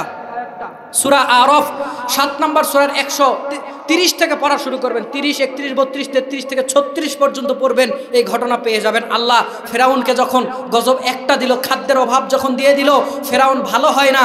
ফেরাউন মুসার কাছে এসে বলছে, মুসা তুমি তোমার আল্লাহর কাছে বলো, আল্লাহ যদি খাদ্যের গজব তুলে নেয় তাহলে ভালো হবে। আল্লাহর কাছে মুসা আলাইহিস সালাম দোয়া করলো, লম্বা ইতিহাস, আল্লাহ গজব তুলে নিল, কিন্তু ফেরাউন ভালো হলো না। 133 নম্বর আয়াতে আল্লাহ বলছেন, ফেরাউনের উপরে দ্বিতীয় গজব আল্লাহ নাজিল করে দিল, ফাআরসালনা আলাইহিমুত তুফান। আল্লাহ বলছেন আমি ফেরাউনের উপরে তুফান নাজিল করে দিলাম। তুফানের সবচেয়ে সঠিক অর্থ কোরআন এবং হাদিসের নিকটে আরবি অর্থের দিক থেকে আসে ঝড় বৃষ্টি সহ প্লাবন। ঝড় বৃষ্টি সহ প্লাবন, বন্যা। বন্যা বুঝেন তো? ঝড় বৃষ্টি সহ প্রচুর বৃষ্টি এবং সেটার কারণে বন্যা হয়ে যাওয়া, এটাকে আরবিতে বলা হয় তুফান। আল্লাহ রাব্বুল আলামিন ফেরাউনের উপরে 2 নাম্বার গজব নাজিল করে দিল। আমার আল্লাহ রাব্বুল আলামিন ফেরাউনের উপরে প্লাবন যখন নাজিল করে দিল, প্লাবনকে যখন আল্লাহ রাব্বুল আলামিন পাঠিয়ে দিল, আমার ভাইরা কিছুদিন আগে সিলেটের জমিনে আপনারা তাকিয়ে দেখেছেন, বন্যা যখন আসে মানুষের অবস্থা কি হয়? রাস্তা দিয়ে মানুষের গাড়িগুলো ভেসে ভেসে চলে যায়, মানুষের বাড়ি ঘরগুলো সব ভেসে ভেসে চলে যায়, গরু ছাগল সহ সব অনেক মানুষ বন্যার পানিতে ভেসে গিয়ে মারা গিয়েছে। আমরা দেখতে পেরেছিলাম বন্যার কি আযাব, বন্যার কি কষ্ট। আমার ভাইজান, ফেরাউনের উপরেও আল্লাহ বন্যার গজব নাজিল করে দিলেন। ফেরাউনের উপরে যখন বন্যার গজব নাজিল হয়ে গেল, বন্যার কারণে যখন তারা নাস্তানাবুদ হয়ে গেল, তখন তারা মুসা আলাইহিস সালামের কাছে গিয়ে বলছে, ওয়া মুসা ইয়া মুসা দু'উ লানা রাব্বাকা বিমা আহিদা ইনদাক। মুসা তুমি তোমার আল্লাহর কাছে একটু দোয়া করো, আল্লাহ যেন আমাদেরকে এই বিপদ থেকে রক্ষা করে। জোরে কন্না সুবহানাল্লাহ।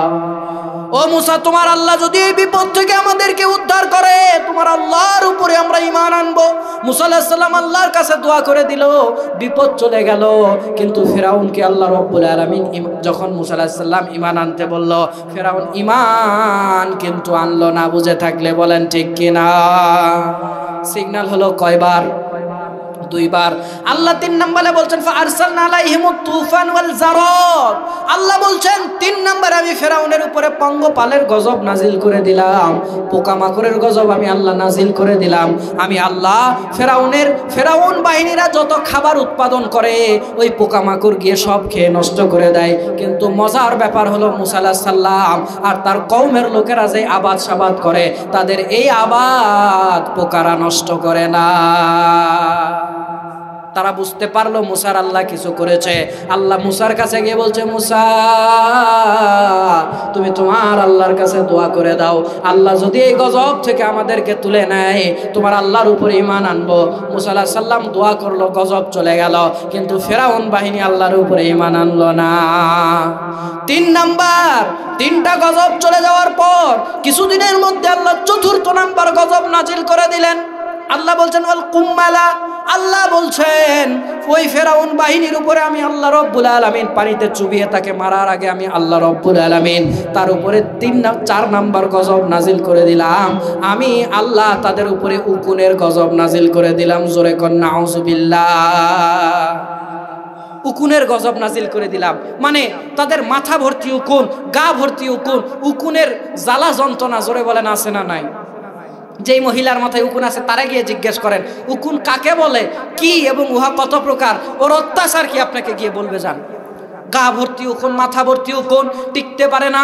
মজার ব্যাপার হলো মুসা আলাইহিস সালাম আর তার কওমের লোকেদেরকে উকুন ধরে না, সব ফেরাউন আর ওর বাহিনীর উপরে। তখন বুঝতে পারলো এটাও মুসার আল্লাহ কিছু করেছে। মুসার কাছে গিয়ে বলছে, ইয়া মুসা দু'উ লানা রাব্বাকা বিমা আহিদা ইনদাক। ও মুসা তুমি তোমার আল্লাহর কাছে দোয়া করো, আল্লাহ যেন আমাদেরকে এই গজব থেকে মুক্ত করে দেয়। মুসা আলাইহিস সালাম দোয়া করলো, আল্লাহ গজব তুলে নিল, কিন্তু ঈমান আনলো। আল্লাহ পঞ্চম নম্বরে তাদের উপরে গজব নাজিল করে দিলেন। ওয়াদ্দফা দিয়া, আল্লাহ বলছেন তাদের উপরে আল্লাহ ব্যাঙের গজব নাজিল করে দিলেন। কিসের গজব? ব্যাঙের। আপনি বলবেন হুজুর পঙ্গপাল, উকুন, ব্যাঙ এগুলো আল্লাহ পাঠায়, একটু বাঘ সিংহ পাঠাতে পারে না? আমার ভাইরা, আল্লাহ যদি কাউকে নাস্তানাবুদ করতে চায় বাঘ লাগে না, সিংহ লাগে না, উকুন আর ব্যাঙ দিয়ে, মশা দিয়ে আল্লাহ রাব্বুল আলামিন নাস্তানাবুদ করতে পারে। আওয়াজ করে বলেন ঠিক কিনা? আমার ভাইরা, যখন ব্যাঙের গজব চলে আসলো, সব জায়গাতে ব্যাঙ আর ব্যাঙ আর ব্যাঙ যেই জায়গাতে থাকে তিনটা ঝামেলা ঘটতে পারে। আমাদের জয়পুরহাটের ব্যাঙেরা যেখানে থাকে তারা তিনটা কাজ করে। এক, যেই জায়গাতে থাকে ঘ্যাঙুর ঘ্যাং ঘ্যাঙুর ঘ্যাং ঘ্যাঙুর ঘ্যাং করতে থাকে, ঠিক না? দুই নাম্বার, কারণেও লাভ দেয়, অকারণেও লাভ দেয়।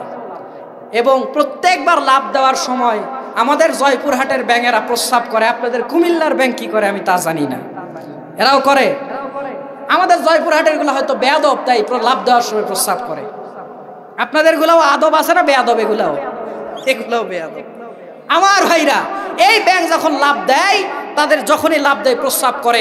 এখন বলেন হাজার হাজার ব্যাঙ, যারা আরবি বোঝেন, ওয়াদ্দফা দিয়া, আল্লাহ বলছেন তাদের উপরে লক্ষ কোটি ব্যাঙ আমি নাজিল করে দিলাম। পুকুরে যেই সাইজের ব্যাঙের দরকার ওই সাইজের ব্যাঙ পুকুরে দেওয়া আছে, যেই সাইজের ব্যাঙ ঘরে দরকার ওখানে ঘরের সাইজের, যেখানে রাস্তার সাইজের লাগে ওখানে রাস্তার সাইজের। এক এক জায়গার এক এক রকমের ব্যাঙ আছে না নাই? আল্লাহ সব জায়গাতে লক্ষ লক্ষ ব্যাঙ দিয়ে দিলেন। আর এই ব্যাঙেরা শুধু ঘ্যাঙুর ঘ্যাং করে লাভ দেয়। আর যখনই শুয়ে গেছে গায়ের উপরে এসে ব্যাঙ এসে সব ভর্তি হয়ে গেছে। এখন বলেন আপনি ঘুমিয়ে আছেন, গায়ের উপরে অত ব্যাঙ এসে লাভ দিয়ে বললে ঘুম আসে না গেছে? অত্যাচারে আর টিকতে পারে না। ভাত খেতে বসেছে, প্লেট নিয়ে বসেছে, দিছে প্লেটের উপর দেখ লাভ, আর দেওয়ার সময় প্রস্তাব করে দিছে নে খা, ভাত খা। এখন কথা আমার মনে বোঝেন নাই? তারা অতিষ্ঠ হয়ে গেল, আল্লাহর পক্ষ থেকে গজব এসেছে, অতিষ্ঠ। তারা এবার মুসার কাছে গিয়ে বলছে, কোরআন বলছে, সরাসরি কোরআন মুসার কাছে গিয়ে বলছে, ইয়া মুসা আদউ লানা রাব্বাকা বিমা হিদা ইনদাক, ও মুসা তুমি তোমার আল্লাহর কাছে এই মর্মে দোয়া করো, আল্লাহ এই গজব তুলে নিলে তোমার আল্লাহর উপরে ঈমান আনবো। মুসা আলাইহিস সালাম দোয়া করলো, গজব চলে গেল, ঈমান আনলো না।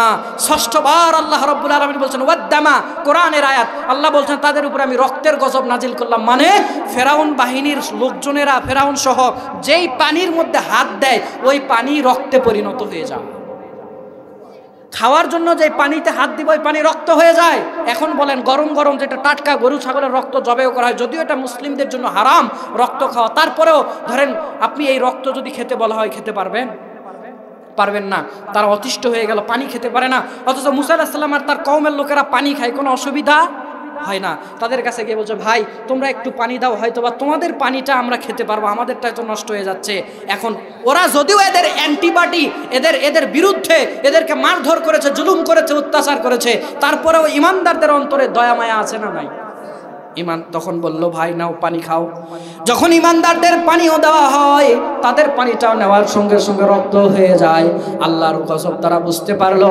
আমার ভাইরা, পানি ছাড়া কয় মিনিট চলতে পারেন? রমজান মাসে 15-16 ঘন্টা যখন সিয়াম রাখা লাগে, এক একজন মানুষের জিহবা বের হয়ে যায় গরমের কারণে। জোরে বলেন ঠিক কিনা? কিছু মানুষ আছে রমজান মাসে দেখবেন একবার ঘড়ির দিকে তাকায়, একবার সূর্যের দিকে তাকায়, একবার ঘড়ির দিকে তাকায়, একবার সূর্যের দিকে তাকায়, আর বলতে থাকে, গরমে অতিষ্ঠ হয়ে তৃষ্ণা লেগে গেছে, বলতে থাকে, হায় হায় রে আজকে সূর্যও থামে গেছে, ঘড়িও থামে গেছে, দুইটাই লড়ে না। জোরে বলেন, বলে না? বলে না। তো তৃষ্ণায় তারা কতক্ষণ তৃষ্ণায় আর কতক্ষণ থাকতে পারে? মুসার কাছে গিয়ে বলছে, মুসা আল্লাহর কাছে দোয়া করো, গজব তুলে নিলে ভালো হয়ে যাব। আল্লাহ গজব তুলে নিল, কিন্তু ভালো হলো। আল্লাহ মুসাকে এবার আদেশ করলো, মুসা তুমি তোমার কওমকে নিয়ে পার হয়ে চলে যাও। যখন নীল সমুদ্রের কাছে চলে গেল, আল্লাহ রাস্তা বের করে দিলেন। ঘটনা আপনাদের জানা আছে, ফেরাউনকে আল্লাহ রাব্বুল আলামিন শেষমেশ ওই রাস্তা দেখে ফেরাউন যখন যেতে লাগলো, আল্লাহ ওই রাস্তাতে ওই পানির মধ্যে চুবিয়ে চুবিয়ে ফেরাউনকে মেরেছে। জোরে বলেন ঠিক কিনা? আল্লাহ ফেরাউনকে কি একবারে মেরেছে? না।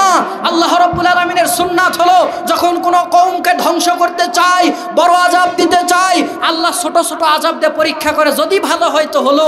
আল্লাহ করোনা দিয়ে পরীক্ষা করে, ভালো হো বান্দা। আল্লাহ ক্যান্সার দিয়ে পরীক্ষা করে, ভালো হো বান্দা। আল্লাহ ভূমিকম্প দিয়ে পরীক্ষা করে, ভালো হো বান্দা। কিন্তু বান্দারা যখন চূড়ান্ত পর্যায়ে ভালো না হয়, আল্লাহ ফেরাউনকে যে এরকম বড় আযাব গজব দিয়ে ধ্বংস করে দিয়েছে, আল্লাহ আমাদেরকেও ধ্বংস করতে পারে না? পারে না। তাহলে আমাদের আল্লাহর দিকে ফেরত আসার দরকার আছে না নাই? আল্লাহ আল্লাহ আমাদেরকে তার দিকে ফেরত আসার তৌফিক দান করুক, বলেন আমিন। নাসরুম মিনাল্লাহ ওয়া ফাতহুন করিম ওয়া বাশশিরিল মুমিনিন। আল্লাহ রাব্বুল আলামিনের পক্ষ থেকে আমাদের জন্য দয়া আর রহমত নেমে আসুক, জোরে বলেন আমিন। বক্তব্য এখানেই শেষ। আমাকে একটা টোকেন দেওয়া হয়েছিল মসজিদের জন্য, মসজিদের জন্য, আপনাদেরই মসজিদ। আলোচনা শেষ, আর আলোচনা নয়।